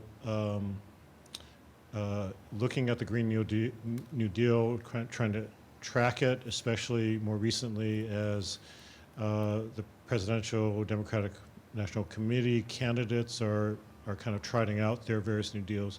And I also saw just yesterday that you've endorsed Senator Bernie Sanders. It'd be great to hear a little bit about, you know, your, what you think about the different proposals that are being made, and also some of the weaknesses given your long track record in kind of working on this. And also I know that you've really seriously been engaged with indigenous ways of thinking about this. So given what Winona has talked about, but also other folks that you know about have talked about, what are some of the areas that are still not being grappled with? So, yeah. Sure. Okay. Well, I mean, first of all, this thing that we're calling a Green New Deal is not a new idea. It got very deep roots, and really, it's fundamentally about what Winona's talking about is, you know, how do we live in a way that is not at war with our natural environment, and where, you know, we're not treating, we don't have sacrifice zones, we don't have sacrificial people, and, you know, so these are old ideas. These are millennia old ideas. This recent iteration, I mean, what's new about it is that it's being talked about in the highest reaches of power in the most powerful economy on earth. So that's the only thing that's new, right? The only thing that's new is that exactly a year ago to this day, the Sunrise Movement, a youth-led movement for climate justice, occupied the office of Nancy Pelosi exactly 1 year ago today, which is remarkable when you think about how much has happened and how much the debate about climate change has changed in just 1 year, right? for the younger people in the audience, this is an incredible story about youth leadership. The Democrats had just won back Congress. They were feeling very good about themselves. They went to Washington, not yet, sworn in the new Congress. Nancy Pelosi was probably expecting a victory parade, and instead she got a bunch of young people occupying her office demanding a Green New Deal and saying that what the Democrats were proposing at the official level of the party was completely inadequate to the scale of the crisis. Basically a turning back the clock to the Obama era of sort of like, yeah, we'll have some half decent plans for phasing out coal, but we're going to have a big expansion of natural gas, and we'll have cap and trade, and we'll do something, but we will not be guided either by science or justice, right? And so they occupied Nancy Pelosi's office, and Alexandria Ocasio-Cortez, the youngest woman ever elected to Congress, not yet sworn in, visits them and says, "I'm with you," and reminds them that she said, this journey that I'm on that brought me here to Congress began when I went to Standing Rock. And that was sort of a really key moment in her politicization, and that's, as she tells it, the moment when she decided, I'm going to run, And I saw her in Iowa this past weekend, where she was reminding people that just last February she was working as a waitress. So things can change quickly. It's worth remembering, because we get so overwhelmed by the scale of change and this incredible array of powerful forces that we're up against. So this is what's new. We're talking about it in the U.S. We're talking about it in the Democratic Party. We're talking about it. We're having a race now for who's going to run against Donald Trump 1 year from now, and the majority of the leading candidates say they endorse this thing called the Green New Deal, but not all of them mean the same thing by the Green New Deal. So Biden doesn't endorse it, so we're going to set him aside. All right, please, can we? And then look at a couple of the differences. The key areas where I see are, because Elizabeth Warren's Green New Deal plan's pretty good. Cory Booker's plan's pretty good. I think when we look at, and the reason why, I'll tell you why I endorse Bernie, like what my criteria is.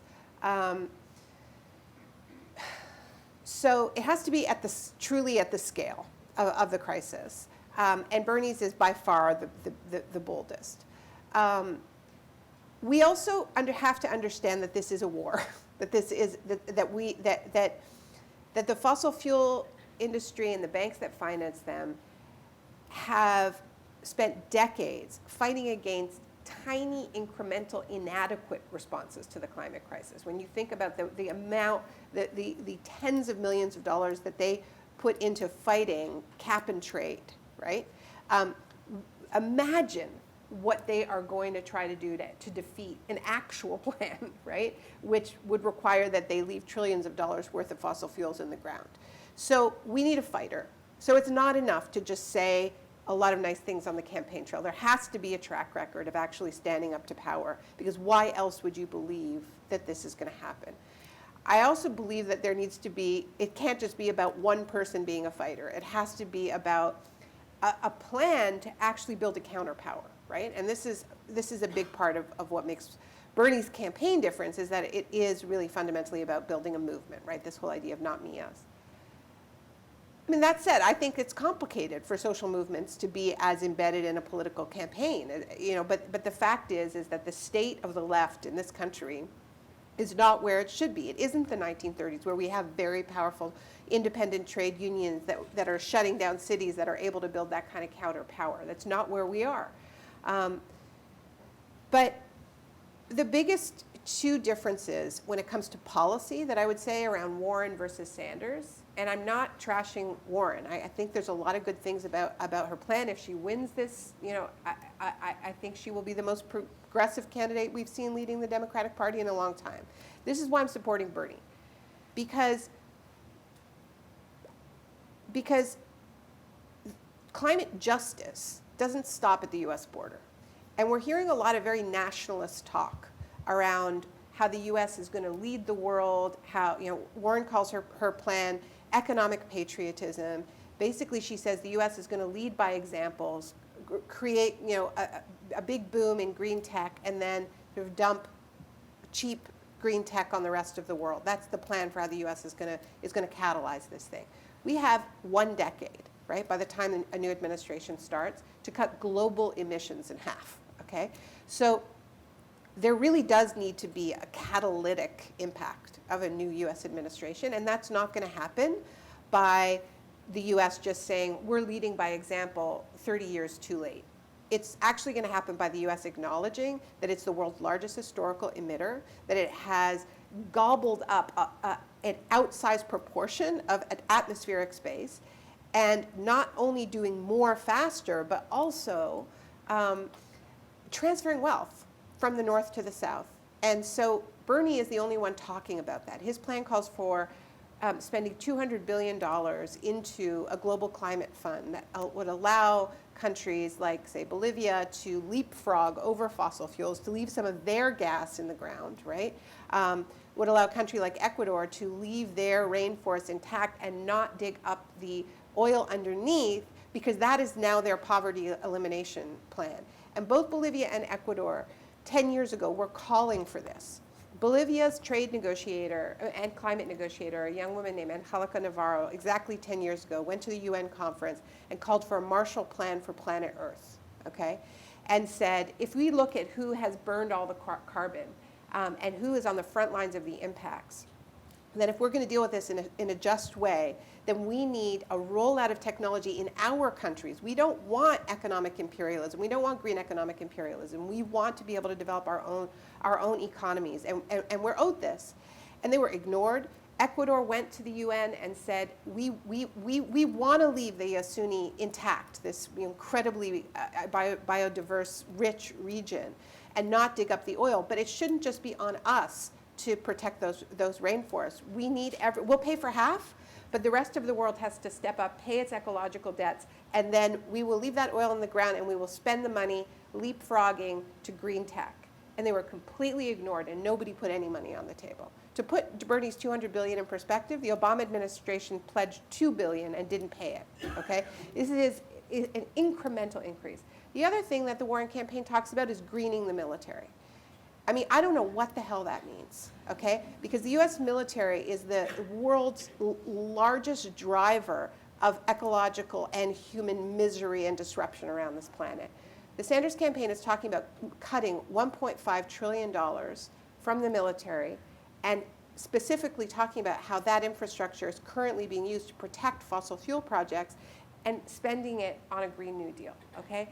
This is it's an anti-imperialist framework. It's unprecedented. It shows a willingness to take on the greatest taboo in American politics, which is taking on the military-industrial complex, instead of pretending it's possible to green the military.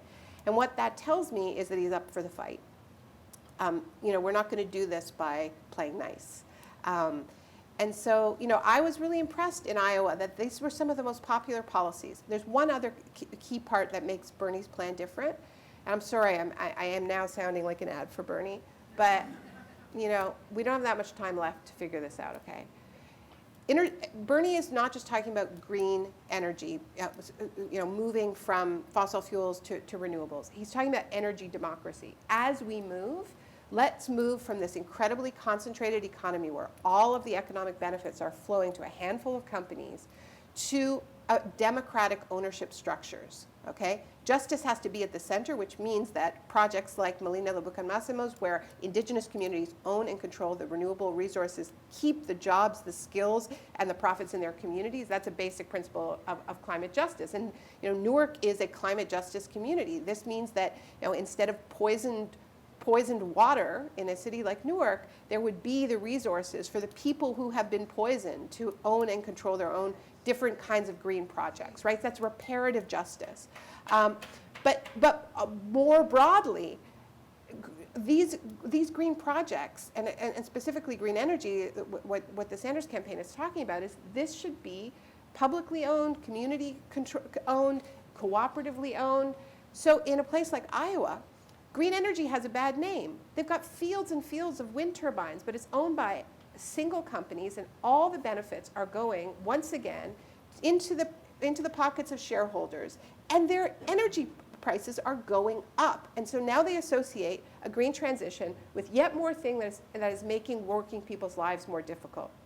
This is how you get a backlash. This is what we've had in France. You know, Emmanuel Macron introduces, you know, he comes in, this neoliberal president, cuts taxes for millionaires and billionaires, attacks trade union rights, imposes economic austerity, and says, oh, but I care about the environment, so here's my climate plan. You're all going to pay more for gas. And lo and behold, Paris is on fire with the Yellow Vest movement. We're not at a point where working people are going to, once again, accept the burden for this crisis, right? So one of the ways I explain the Green New Deal is like, in France, the slogan of the Yellow Vest movement is, you care about the end of the world, we care about the end of the month, right? So what we're talking about is a plan that says to people, you don't have to choose. Everybody has a right and actually does care about the end of the world and the end of the month. So how about we design policies that don't offload all the costs on the people least responsible? And that means in our countries and around the world, right? This is why climate justice can't stop at the border. And that includes rights for migrants. That's the other way in which Bernie's plan is better. So I think, you know, and I didn't answer your question about how we redefine green jobs. I mean, we had a fantastic event on the College Ave campus about a month ago called Care Work is Climate Work, right? So yes, we can create lots of green jobs in building, you know, that electric rail and putting up, you know, cooperatively owned renewable energy, and we need to do all of that in transit, in efficiency, in green energy. But we also need to recognize the low carbon work that is already happening, that is low paid and undervalued and sometimes completely unpaid. And that's the care economy, right? And it's overwhelmingly work that's done by women, overwhelmingly work that's done by women of color. So this panel that we had brought together teachers, home care workers, nurses, and disability rights advocates. To talk about this care work as low carbon work, right? It doesn't burn a lot of carbon to take care of elderly people. It doesn't burn a lot of carbon to teach kids. So what would happen if we actually made these well-paying jobs? And what would happen if we said, you know, how we create a Green New Deal in the education sector is not just having solar panels on the roof and organically grown local produce in the cafeteria and electric school buses, though it is all that hard infrastructure. It's also saying to teachers, instead of having 31 kids in your class, you're just going to have 12, and you'll finally be able to do your job as you want to be able to do it, because that doesn't burn a lot of carbon in order to invest in people in that way. So, you know, I think we need to expand that definition. And, you know, some friends of mine in the Indigenous rights movement have been talking for a long time about how water protection, land protection, care for the land is also labor, which not only is not paid and not valued, but is actively criminalized, and you know, people get thrown in jail for daring to protect their water and their land. So this is what I sort of mean by moving from the gig and dig to a care and repair economy. And I think that sort of the care, our definition of care needs to be expansive and abundant, and also our definition of repair, right? That within that word repair, we can think about repairing the land, right? And that includes, that kind of cleanup, but also, you know, the rewilding, the reforesting of the land, because what the Intergovernmental Panel on Climate Change has told us is that we don't just need to get to 100% renewable economies globally by mid-century. We also need to draw down carbon, because there's too much carbon, to be safe in the atmosphere. And so one of the ways we do that is through vegetation, is by planting trees. It's wetlands. It's all of this. So how are we going to? Can we marry that with a decolonization project, right? So this is where I think a lot of the work that Winona's talking about plays in. So repairing the land, repairing our relationships, right? And that's in how we do this, but also repairing our stuff. Like this idea that that's how we move from this disposable culture, is like the right to repair, as opposed to this built-in obsolescence and all in the way in which we consume. Thank you. What's really interesting about that last part of what you're talking about is that it converges with what Kai-Fu Lee, who's actually an AI kind of pioneer, and he was involved in Apple, Microsoft, a lot of US-China AI. But he reached a point in which he had cancer, and also he realized that he was feeling he had to go give a presentation to Apple just at the moment that his wife was giving birth. So he had this kind of a couple of existential moments about what the value of life was about and also his life. And he is in remission, but he since has written a book about AI superpowers, which is actually much more than what the title suggests. He has come to the realization that, well, first of all, he's predicting that in the next 15 to 20 years, 60% of the jobs in the US and China are going to be totally transformed by AI, by automation.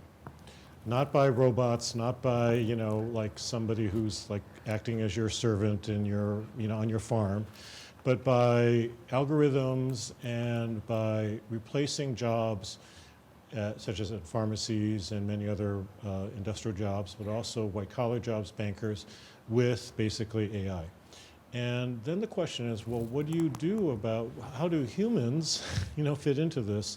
And he's really kind of saying, in many ways, the same things that you're saying about these jobs that are essential and irreplaceable about giving care, and about the jobs that we have to do alongside these machines. So that he's really totally moved into this direction in a way that may be unpredictable and unimaginable for someone who has been so key in the building up of AI. The other quick point I want to make, and then we're going to need to wind down to Q&A, is those who are involved in HIV AIDS activism, at the moment, there are a few of us who are old enough to remember when this was an unknown disease. It was considered the gay man's disease. Stay away from gay men totally because you might get it, right? And before the breakthroughs came through and people were kind of going like crazy and trying to figure out, and so many thousands of people were dying in New York and other places that we knew, all of a sudden the staffs of lots of organizations were not there. I mean, it was a brutal moment.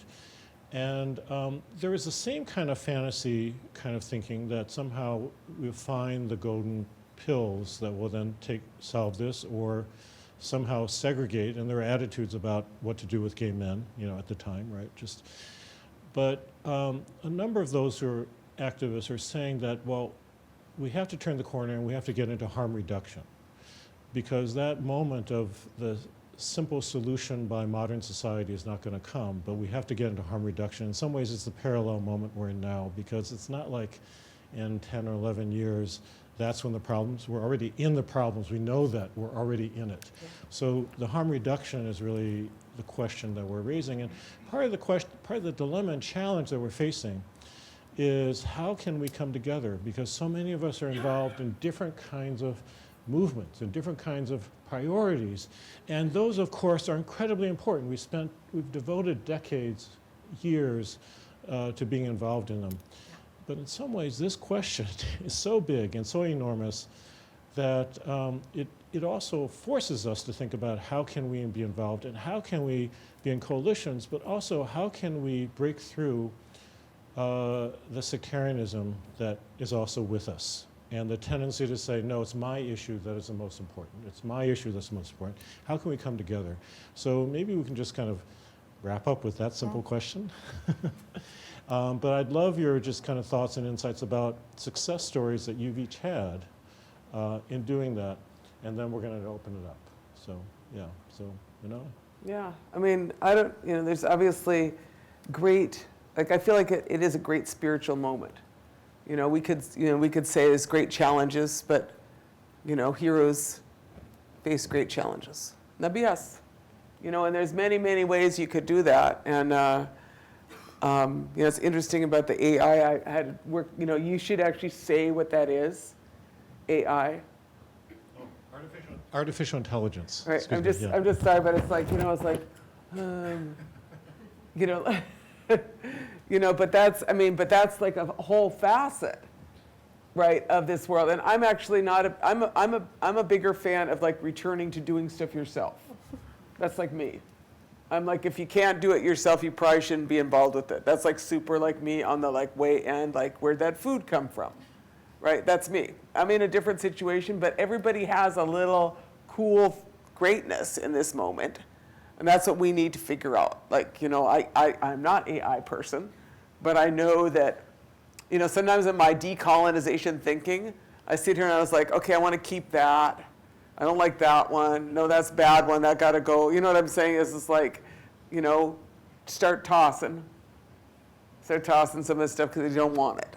But then some of it's like, you know, that AI, that's kind of interesting. Well, what's the cost of it? Right? I mean, that's everything has a cost. It's kind of like you're doing a deal and there's going to be some spiritual cost to it, right? So to me, that's this, you know, moment which I see in a lot of places. And you know, I think part of the role here, which, you know, I'm going to post this on Facebook. I want you all to know that. I'm going to post what Naomi said on Facebook. I'll probably tweet about it. She's going to tweet about it. Okay. We're accepting our contradictions. You know, we don't want to be owned by those guys, but we do see the potential for using that as a part of a movement transformation. You know, sharing that, you know. But anyway, is that everybody need to, you know, has this opportunity to do their part in this moment and just get going on it. Don't be deliberating too long. You know, and then you're also allowed to change it a little bit, like fine tune it. You know what I'm saying? Like my advice, like I raise a lot of kids, is like don't do anything too drastic that you can't undo, right? But just get started, because one of the things that, you know, they call it disempowering, which is kind of like a weird phrase, but it's kind of like people let their power get taken. And they feel like they got to ask permission, or they got to have this one last degree, or, you know, they got to use your common sense. You know, you have your spirit right there. You know, and you know, like this place, Omagh King, you know, it's a beautiful place to start right here. You know, so much deconstructing, so much healing, you know, and also so much water. You know, that'll be a cool place just to throw down. You know, I'd hang around, but I gotta go home. You know, but that's my point, is that there's always some place to, you know, I always, you know, people say, and you know, I'm not a patriot to a flag. I'm a patriot to a land. You know, be loyal to some place. Be loyal. You know, and that's how you change things. I mean, there's all these other pieces, but ultimately, it's also this, like, what's that old phrase? Be there now. Be here now. Something like that. Yeah, I mean, I agree that this is a pretty intense time to be alive. We are witnessing the unraveling of the systems on which life depends. You know, if we think about, you know, the Amazon in flames, the loss of summer sea ice in the Arctic, the death of the Great Barrier Reef. I mean, these are the major features of our planet. You know, the stuff you can see from space, and they're in crisis. So we are. I remember 10 years ago, being at the UN Climate Summit, and I spoke to a friend of mine who was part of the Bolivia delegation, and she said to me, "We never imagined that we would negotiate so close to death." And what she was talking about was that, you know, for Bolivia, the water source for La Paz and El Alto, you know, the capital region, I think it's 3 million people, you know, comes from glaciers, and those glaciers are disappearing, and they were disappearing so fast. And so I think, you know, 10 years later now in this country, my sense from talking to people about the climate crisis, people now feel what they felt 10 years ago. You know, when I go to California and talk to people, you know, in places that are just choked in smoke, and summer after summer, they don't even think of summer as summer anymore. It's smoke season, you know, or, you know, in the Gulf Coast, and there's the staccato of record-breaking storms, or in the center of the country and these unprecedented floods that are happening. You see it in all the polling now. Just a few years ago, it was like, oh, climate change, yeah, I care about that, but after literally everything else, right? And now it's up there, you know, with healthcare and jobs. But even that framework is like more hierarchy, and this idea that we can actually separate out the climate crisis from health from racial justice, from migrant justice. I mean, I think what we need to recognize is that this idea that this is somebody else's issue is a mindset that comes from a really sick system that is constantly segmenting and dividing us. It happens in academia, it happens in NGOs. It is a product of like how we're funded, and a culture that has taught now generations of activists not to think in terms of systemic change, but to think in terms of like winnable campaigns, winnable issues. But my sense is that this is really shifting, and people understand, like, of course, this is everybody's issue. This is not just an issue for like self-identified environmentalists. But I think the important thing, as Winona said, is like nobody's going to invite you to this. Like, this is something that has to be self-organized. Like, there's not a Green New Deal fairy that's going to be like, okay, now come to the meeting where we're all going to get our marching orders. This is a completely unresourced project. Alexandria Ocasio-Cortez a year ago tried to get the Democratic Party to create a dedicated, fully funded subcommittee that would spend a year consulting with experts and frontline communities and subnational governments about what a Green New Deal should be. They lost that battle. So there is no subcommittee, there is no central committee, and so it just means that we're going to have to organize spaces where we get specific about what we all want a Green New Deal to be. What is a Green New Deal for Newark, right? I mean, that is a really, really pressing question as a very polluted community that has been treated like a dumping ground for so long. I mean, quite a bit of power comes with that, from that lived experience, right? I was just recently in Chico, California, which is the community that absorbed, a community of less than 100,000 people, then it absorbed an additional 20,000 people when Paradise, California burned to the ground a year ago, right? And now, just a couple weeks ago, they unveiled their plan for a Green New Deal for Chico that is all about transit and housing and agriculture and clean water, and making this specific, because if not them, who should be designing it, right? We don't want this handed down from Washington. That's one of the lessons, among many lessons, cautionary lessons of the original New Deal. It shouldn't be centrally controlled. And another one of the lessons is that if, as Winona said, if you're not at the table, you're on the menu. So I think, when we had this event, a care work is climate work, and there were all of these great ideas about what it would mean for the hospital sector, how you would actually green it, what it would mean for education, what it would mean for nursing and home care. At the end of the night, I was moderating it. I asked the panelists to sort of think about why it was that we're not talking about these sectors. And I heard a range of responses. One, no one's ever asked us, okay? And Emily Comer, who was one of the key leader of the West Virginia teacher strike, that's part of what set off this wave of teacher strikes across the country, in coal country. She said, well, no one cares about this because it's women's work, and it's work that isn't about profit, right? So, which is just, but the ideas are there. So I think there's so many inspiring examples of people making their own tables, and just getting the work done, and understanding that we are in this really, really perilous place of, I think, as a species, never having been so close to collapse on a planetary scale.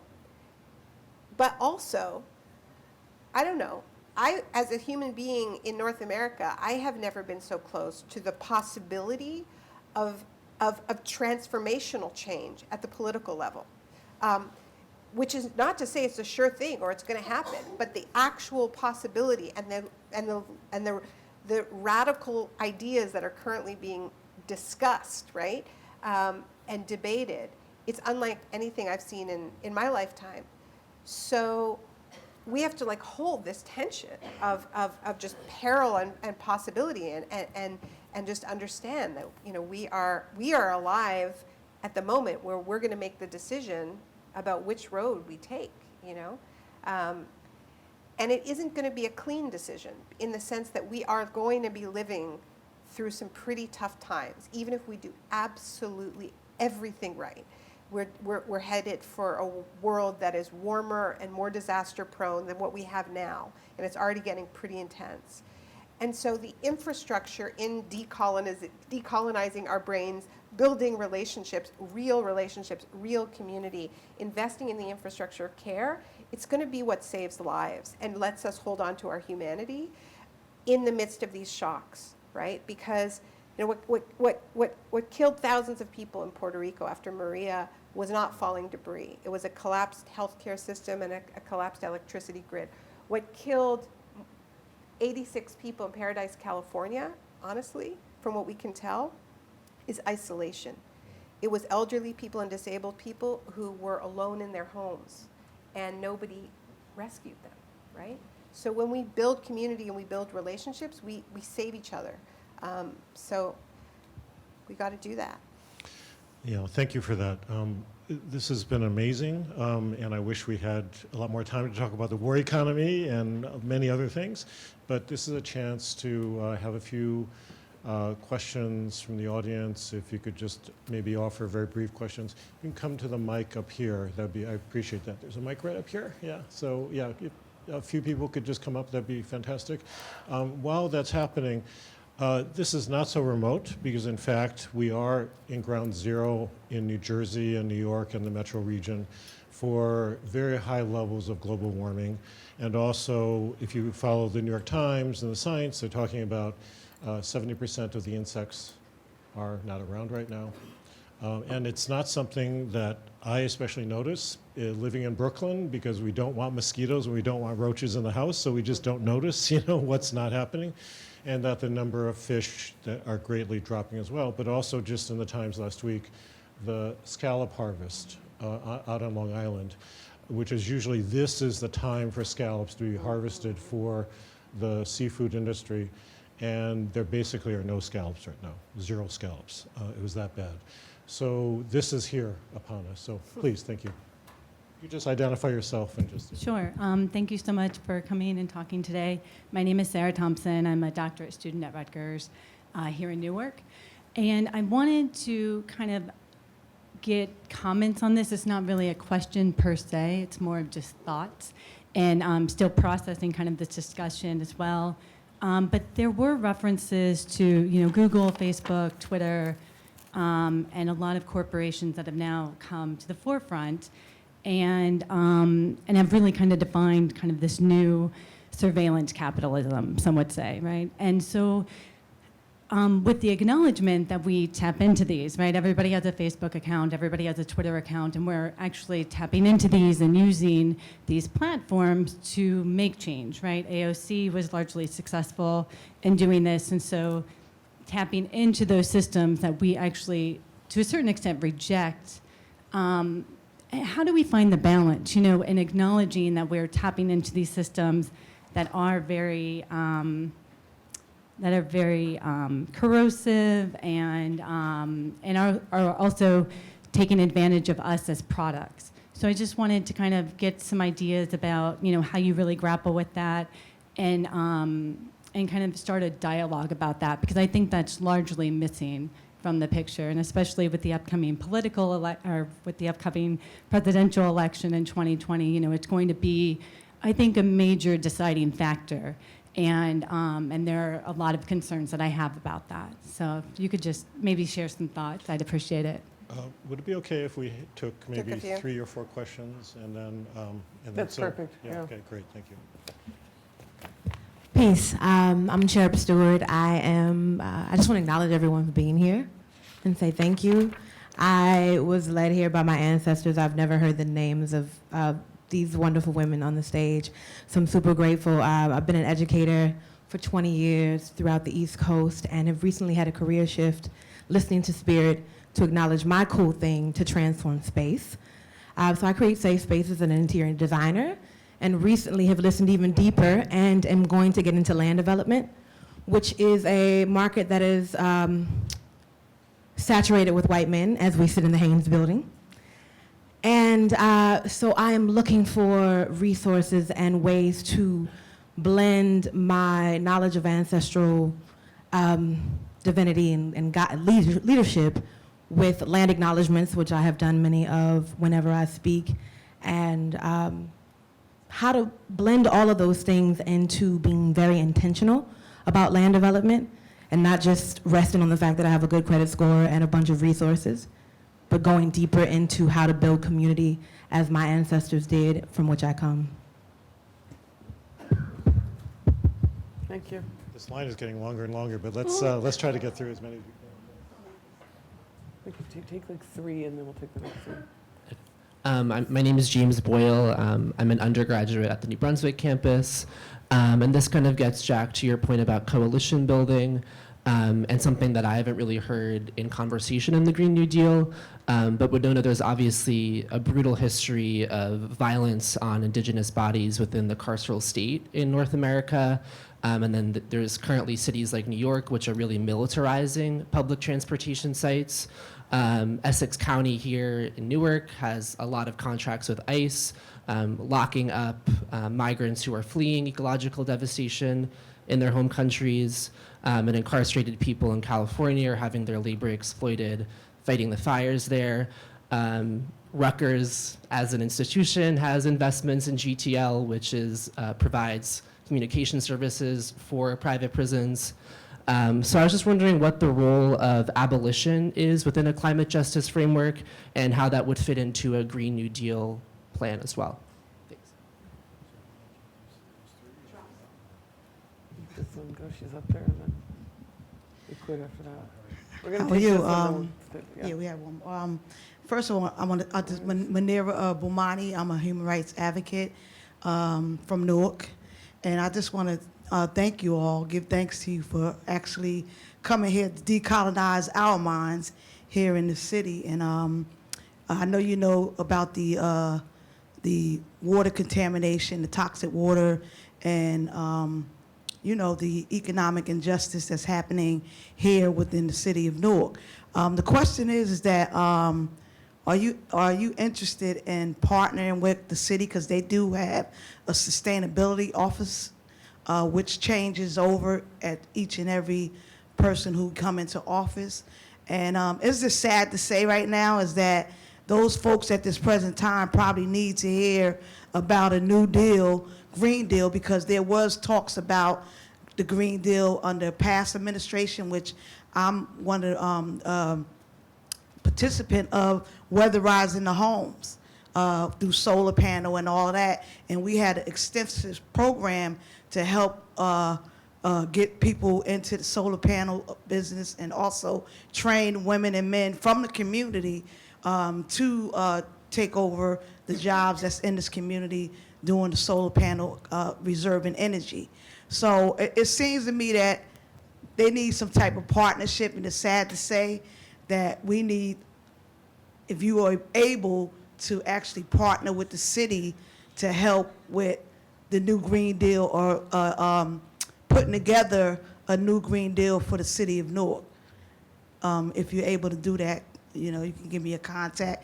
I could put you in contact with the sustainability officer, who should be present, mind you, for this presentation, because you're doing an awesome job explaining what needs to be done throughout our community and all over the shores of North America and globally. So if you can just pass your information to me, I can extend it to them, and hopefully we can begin the partnership right there. So. There's just one more, so I have her There's come one up. more. Watch it. Yeah. Come up and then we'll Yeah. respond, yeah. Hi, my name is Nicole Scott Harris. I'm a Rutgers Newark alumni, two times over, also a registered dietitian nutritionist, which is a recent thing that I've done. But my career path has taken me through a lot of different things. I've gotten to work in Democratic politics. I used to be a congressional aide. I used to work for the party in the state. And I work for labor unions, and now I do environmental justice advocacy in the nonprofit space and developing my own small business.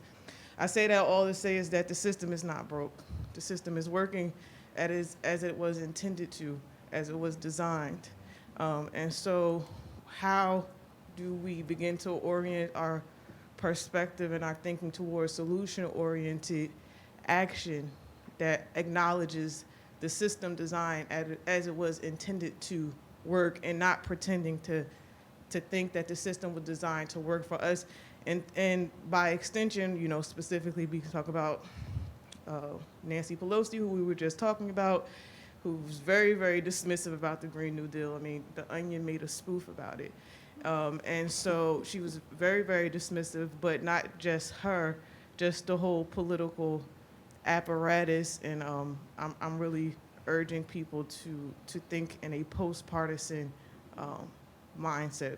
A lot of post terminology gets thrown out of there, but what I believe is necessary is definitely that we orient and operate from a post-partisan perspective when it comes to dealing with government, bureaucracy, structure, status quo, institutions of any type. Thank you. Great. Okay, I just want to say a few things because there was like a lot of things to think about there. Okay, for the first person, I was just talking about the Facebook and the, you know, you just do your best. You can't spend all your time like, you know, being like stuck. I can't do anything because everything I do is crazy. I mean, y'all understand what I'm saying. I mean, I remember I had this conversation with Vandana Shiva. I was like sitting in there and I was like, okay, here we are. Vandana, we're way over here in Europe. I was like, don't you ever just think that this thing, like we should just stay home and take care of this? She said, you know what? Is if I just stay home, then Monsanto's going to be everywhere. And by the time I get home, they'll have made a mess everywhere else. So I'm going to go do this, you know? It's just like, do y'all follow me on this whole analysis of like, sometimes you just got to do something. So it's a question of what's a tool and what you're a slave to. That's to me part of that, you know, so to me, I try to keep my addictions small. I got a coffee addiction. You know, that's pretty much good. But that's my point. Is just like make sure that the technology is something that makes some sense, is somewhat appropriate, you know, for you. The next thing, you know, I just want to say the sister, I never think of it as land development. I think that's like a whole colonial phrase. So we're going to take that off the table. But I know that, you know, so like what's your opportunity for a relationship to this one place? What can you do there in this place that make a difference? That restores something, that makes something beautiful, or inside it or outside it, right? That's how I kind of look at it. You know, so you have this chance to do something that's going to like liberate someone's thinking because they saw that there is like a vertical greenhouse solar, I don't know, I'm making up stuff, but you know, like that. You know, I was in Winnipeg last week. We travel all the time, she and I. I was in Winnipeg and there's a Fort Garry Hotel, which is named after that it was a fort. It's really like a massively beautiful architectural testimony to colonialism. But the roof, my publisher from Ferdwood Press, he's like makes honey from the bees on the roof. You know, and it's like such a decolonization thing. I was like, how's the honey up there this year? He says, I got 700 pounds of honey off the roof of that hotel. I was like, that's making life, right? And I was like, so what you do with your bees in the winter? He says, oh, I got a little bee spa. That's what he called it. Because, you know, this whole thing about the bees moving around and saving the bees. He's like, he's got like some old barn up there that they heated perfectly, and they got like a beekeeper for the spa. Sounds good. I was like, talk about like making right. You know, so find your spot and make something right. You know, so that's kind of like my thinking on that. And then, you know, that's kind of this reconciliation question. And then, you know, of the question of the sister about us helping, like the stuff that Naomi and I are saying is like solid stuff, but we're not the keepers of this. This is like how we're going to change. And each place has its own little story that it's going to make. Because my story of solar panels would work here. You know, but, you know, I'm saying I'm a northern person, so a lot of my stuff might work here. But Newark going to learn from someplace else that's a bigger city than my little reservation, right? And how you build infrastructure that's going to help your people survive. Because that's kind of the question you got for your urban areas right now. It's like you need to figure out how people are going to be able to be here in the next, you know, Sandy. Pretty much. You know, think about that one because it's coming. Like, let's not pretend. And so what's that look like? Because we all know that people of color are the last people, like those old people, that are survivors in this. You know, they don't really care about us. You know, they have a big accident in Duluth. What do? They put all the white people in a hotel and all the people of color that live next to the refinery, they was like on their own, right? Does that sound familiar? That's the story. So what do the people that, you know, what do we do? Take care of our people. That's like part of this whole, what justice looks like. And then, yeah, and then this other sister, you know, talking about it. I just like, it is this beautiful moment where, you know, it's this beautiful moment where we all have our piece on how we're going to do that, you know, and I don't know, that's just like my little thinking on that. And now Naomi is back, so we're good. With caffeine, with my addiction.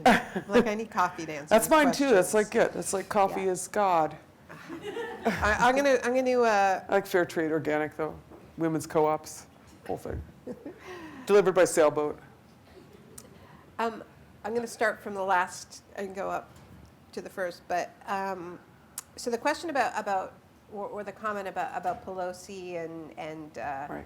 this system is working as it was intended to. I mean, I certainly think that's true. I think if that's true of our political parties, and it's true for, you know, frankly, the whole nonprofit industrial complex, right, which is designed to, like, you know, segment our issues and keep us from having like an actual coherent worldview that is a challenge to the, you know, wealthy interests that are behind a lot of those foundations. I still think we need to hack these systems that we're in. You know, we're in them. So I just think we need to be honest about it. And so I think, you know, none of the people who I know who got into these various kinds of like great activist work, right? You know, whether they're in the environmental justice space or the racial justice space, or, you know, I always laugh when people say I'm in the climate space. I'm like, we're all in the climate space. Like it's the only The only space that's out there. It's, you know, nobody's outside the climate space, and the sooner we realize that, the better it's going to be. But, you know, people got into this because they wanted to change the world for the better, and then got funneled into their various silos because that's all that was there. So I think we need to find ways of speaking about it that are more systemic, that are looking at the systems and are less personal, like less about like, oh, this person's, you know, terrible and they're doing this and they're taking our funding or whatever it is, and really think, okay, well, how are we going to hack these systems that weren't built to actually work, right?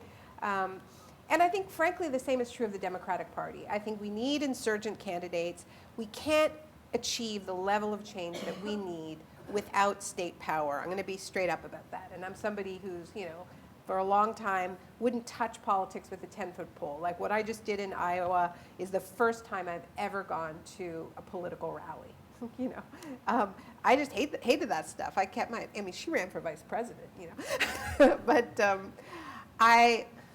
I just think we have to we're in a do-it-all moment, right? We need the outside power, we need the inside power, we need the insurgency within the establishment parties. We need punctuated transformation, catalytic change. It has to be all at once. And so that's just what it means to be on the kind of deadline we're on, because we have delayed for so long that now we are just absolutely up against it. And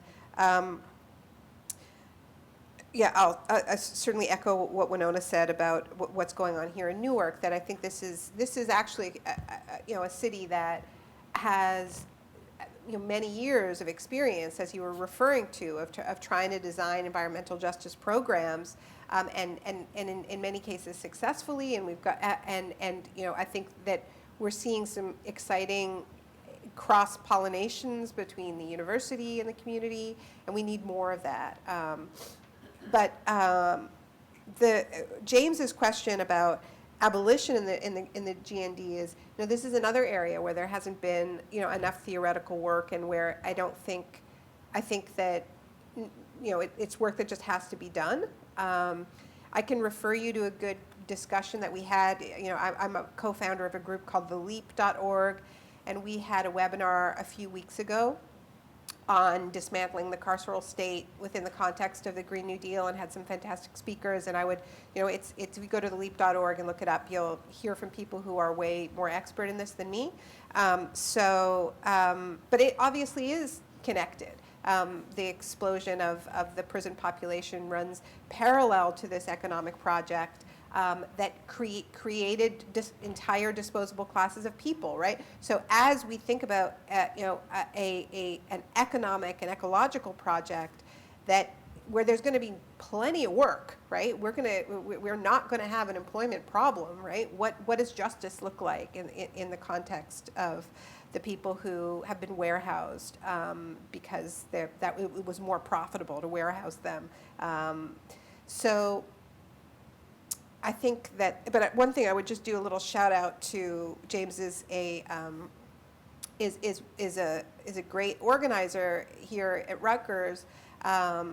And have been calling for fossil fuel divestment for the university, but also divestment from military industry and the carceral state. And I think it's really exciting that students here are kind of modeling that de-siloing and not kind of pitting their issues against each other, but coming up with a coherent analysis of like what it would mean for this university to, I'm not going to say ethical, I don't really think ethical investment is possible, but a lot less unethical than what's happening now.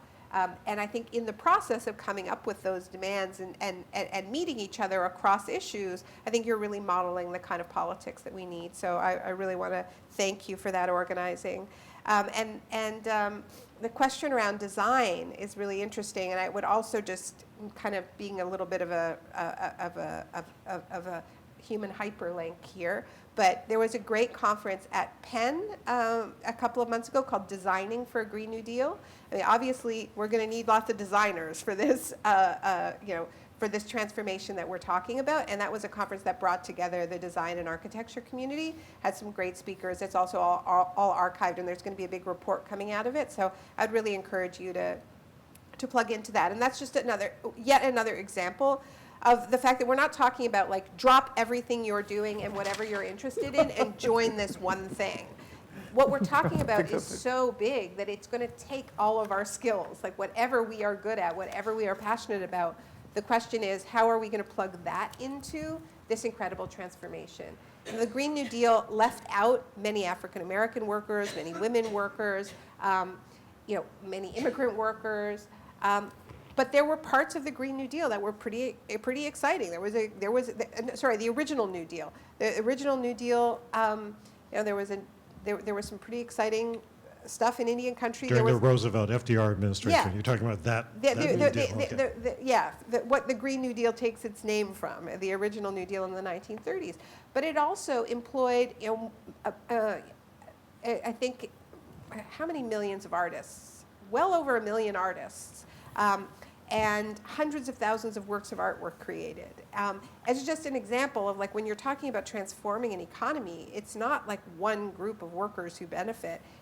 Everybody is part of that transformation.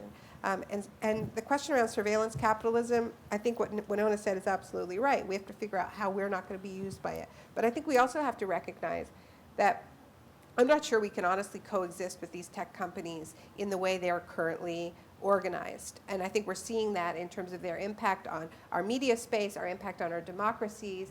And one of the things that I'm looking at in the course that I teach here at Rutgers, it's called The Corporate Self, is really the way in which a company like Facebook or Uber has built its billions of dollars of fortune, billions and billions worth of fortune, off of the public sphere, right? I mean, they're riding on technologies like the internet itself, like GPS, that were funded with taxpayer money, that their whole technological infrastructure rests on public investments. And if you're a company like Facebook or Twitter, you're actually riding on the free labor of your so-called users who are actually your content creators who have been creating all of this content, right?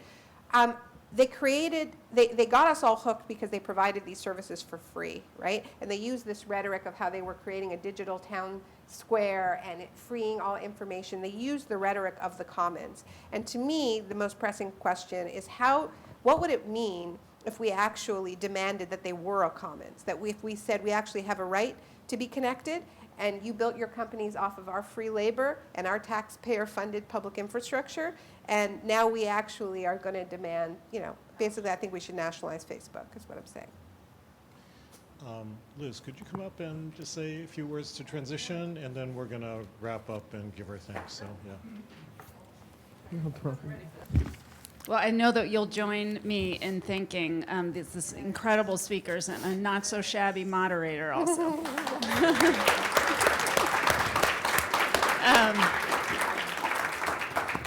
So I think you'll see, I wanted to just, before we go down to lunch, frame a little bit what you're going to see down there. And I think you'll see how profoundly the issues and the work that these women have led influences that. So what you're going to see is a multimedia installation that tells the stories of histories of environmental justice in 20 different communities. But really what it is part of a very long and in-depth process of engagement between and among students and frontline communities across all of these different environments, including wild rice production in Minnesota and Newark. So I just want to make sure that it's like really understood kind of what, and you can just sort of flick through these, all that went into this. So about a year ago, as I mentioned earlier, about hundreds of students and community organizers from all of these different cities started to dig into the histories of environmental justice in their localities and their legacies for the climate crisis. And they did this through courses that were taught simultaneously across these different campuses, through which community leaders and students worked together to conduct archival research. They interviewed community members. They visited places in their neighborhoods in new ways. And they were sort of talking with each other and across communities all along the way. And one of the key things through this was to really ask the question of how we could mirror our pursuit of a generative as opposed to an extractive economy through the ways our collaborations could be generative and not extractive, which forced us to really confront the long and exploitative histories of universities with communities that we just touched on a little bit here. So all of the intersectionality that we just talked about, all of the kind of local knowledge, I think you'll see the way that these different experiences are having to be linked together. So these local teams created multimedia stories of their community struggles with environmental justice and its legacies for the climate crisis using all kinds of different tools. Virtual reality was one of them. They learned how to use these cameras. So when you put the goggles on downstairs, this is something that a local group learned how to use, and it's a place they want to show you. They use video interviews, audio, story maps, other kinds of strategies. And then here at the HAL Hub, we sort of assembled all these stories together into what you see downstairs. And also we have a website I hope you'll check out at climatesofinequality.org.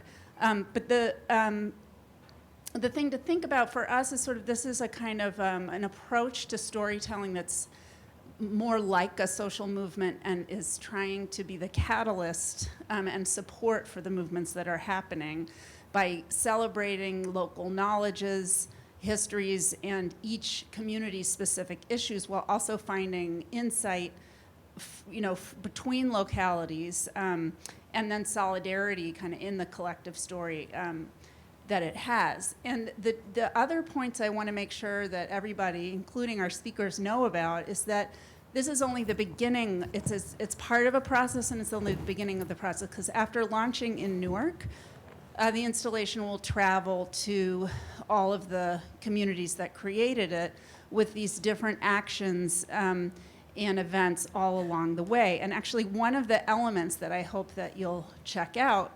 asks each local community to design your own Green New Deal. And it invites people in each place to identify the issues that are most important for them to be addressed in the Green New Deal and to contribute their ideas for what should be included. And so this is you'll see downstairs, we see what Newark's thoughts have been so far, and then it'll go, and each community will add its own vision onto it.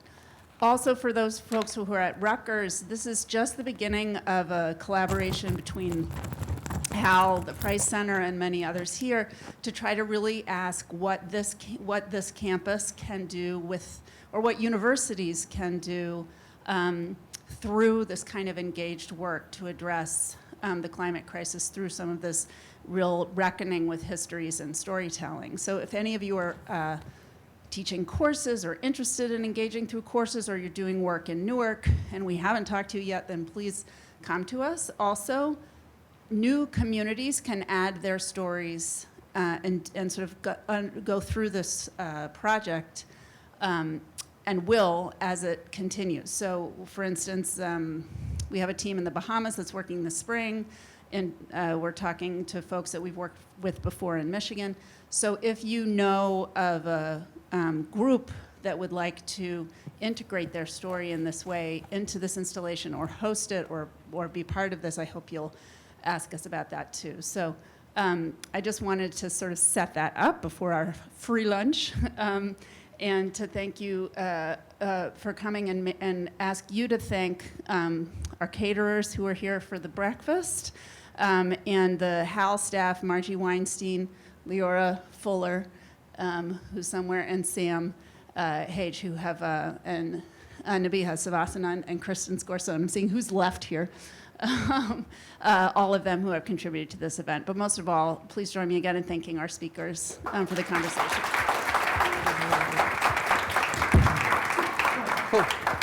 So also thank you, the film documentary crew, Stephanie and Mancy, who I know from NYU when they were students, and they're now doing great professional work. And also, of course, Jess and Maureen and everyone else who came. Just to transition a bit, so the food and books and exhibit are downstairs. So just kind of walk down the stairs or take the elevator that's just to the right here, and you'll be right in the Halsey side of the lobby. And also, please, I really, really appreciate the incredible conversation we just had. So I hope, it's really unusual to have this opportunity to have two amazing people like this be talking in the way they have. So thanks again to Naomi Klein and also Winona LaDuke. Thank you so much.